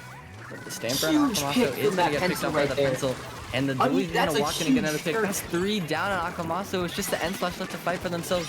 Can they stay alive here? They have the strikes that they need to try to do something here in mid. They are going to use the strikes. Aren't able to actually paint the zone, but they find a pick on the Stamper, so that's going to potentially get... Fine. Let Akamaso get in here. They have the Zipcaster and the strikes ready. They get a pick on the Dualies. They need to go now because the points are ticking down for Neymar. Can they flip the zone and put some penalty points on Neymar? They just need to cap that left zone if they want to. Oh, but the right zone gets uncapped when they cap the left. It's looking like that last set. No one is able to completely hold the zone. The Stamper walks in, gets a pick out. Akamaso, that's a delayed wipe on Akamaso, and now it's Neymar in mid, controlling the lead's gonna swap to their favor. There's 8 seconds left. Akamaso needs to get in here. They need to use something to get the zone back. They are gonna cap the left zone, but no, they're not. Neymar takes the game too. Oh my. Oh my gosh, these are some crazy tense endings.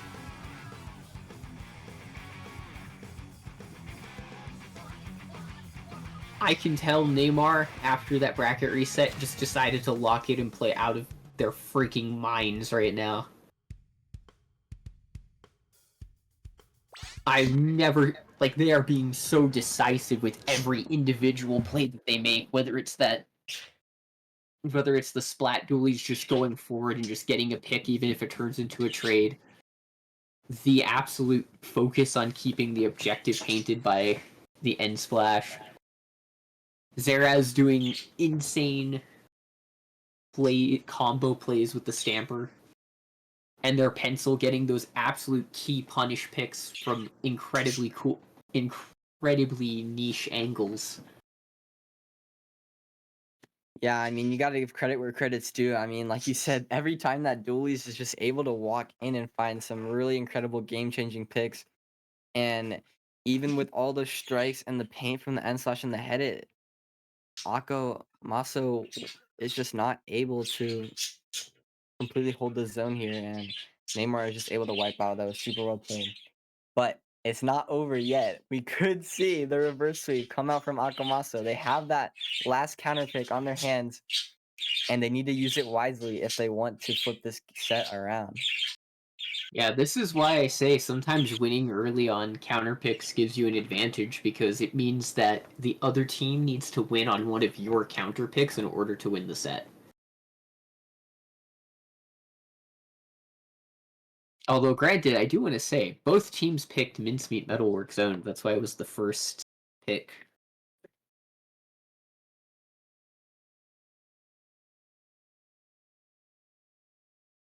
Looks like they are requesting a host change. I wonder if maybe it would be fair to get the Tio to host the room. But I'm not completely sure how those rules work.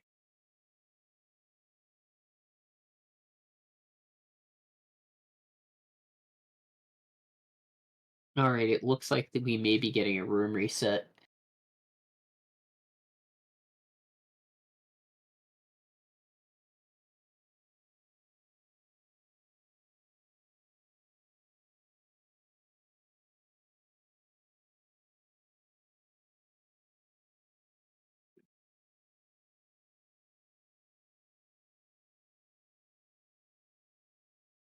Yeah, hopefully we can sort out who can host here soon so we can get back into the set. But Taro, do you have any suspicions on what Akomasu might counterpick here? Honestly, not really. I feel like throughout this tournament we've seen all of the maps that both teams have really wanted to play on. So it's really just a question of which one are they going to pick.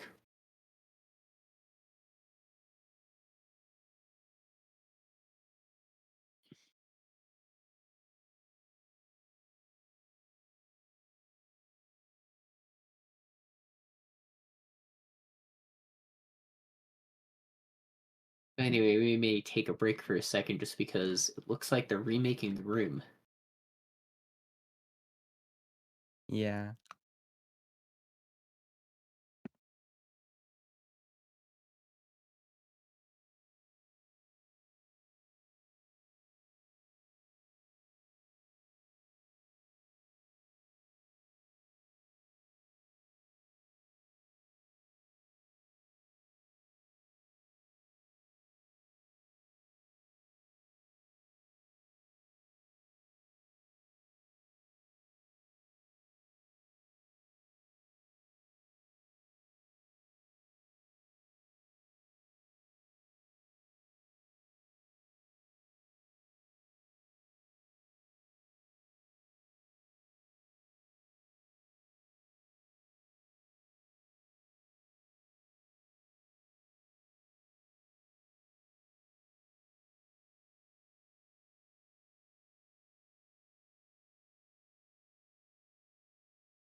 All right, guys, we are figuring out the room situation as we speak. And the count, just so everyone knows in the stream right now, the counter pick is Splat Zones on Hagglefish Market, it would appear. That's why earlier I stated. It just depends on which one they pick, so we'll have to see how this next match plays out, but I hope you're all enjoying these absolutely intense games right now. Just bear with us through the cross-planet connection we're having to do. Yeah, but it looks like everyone is back in the room, so hopefully we can start this set very, very soon. But yeah, Hagglefish Market counterpick. All right, there we go. We're going We are already in. straight We're into going game straight number into 3 of our this. bracket reset. And it looks like they're gonna switch to a 52 opening gambit. Wow, I feel like this is a complete different change for Akamaso. We've just seen that player play a support shooter the whole time. And now it looks like we're playing really aggressive with that 52. And there we go, straight into the zone with that opening gambit. Does get picked off though, which is gonna be really good for Neymar here, potentially canceling that gambit. The Stamper pushes up on the left too and instantly gets picked off. Now it's just the head it left to fight with the 52 jumping in, gets knocked out by the strikes instantly, and that's gonna be like 3 down on the side of Akamaso. But now 2 down on Neymar. Let's see if Akamaso can get back in here and potentially flip the zone here. Yeah, as we see, they're absolutely just going forward with like no holds barred with this new triple Slayer comp. And it looks like Neymar is able to counter the fact that they got 3 Slayers running at them currently. But as we can see here, that Stamper is using the Zipcaster, getting a pick, going forward, probably going to try to stagger that cooler and get that. They got another pick on the pencil. The splash and the Stamper had to camp its jump. Another set of strikes going down on zone. Ooh. Oh, the jump in from Akamaso does cancel that Stamper though. Now Akamaso is trying to get back into mid here and flipping the zone, putting some more penalty points on Neymar. All of Neymar's players are alive though, and they have that cooler ready, so with that crab, they can potentially get back straight into mid here and probably cap the zone pretty quickly. Yeah, that crab tank coming out is actually huge for holding for a lead in this zones map. That's a huge pick from the bucket. They're probably gonna charge forward and try to get more. That's 2 down, and they have coolers and strikes. 3 down. Yeah, 3 down. This bucket is going on a rampage like it's GTA 6 right now. Yeah, now we have the 52 following up on the ramp, putting up the wall. Now they just keep staggering the players of Neymar one by one. It's not looking too good for Neymar. Now their Neo Slash is gone. The lead is going to swap to Akamaso. But Neymar does still have some time here with 2 minutes 30 left in the game. And 40 points is definitely able to beat. Because we have the cooler coming out. We have the crab ready. We have the Zipcaster ready.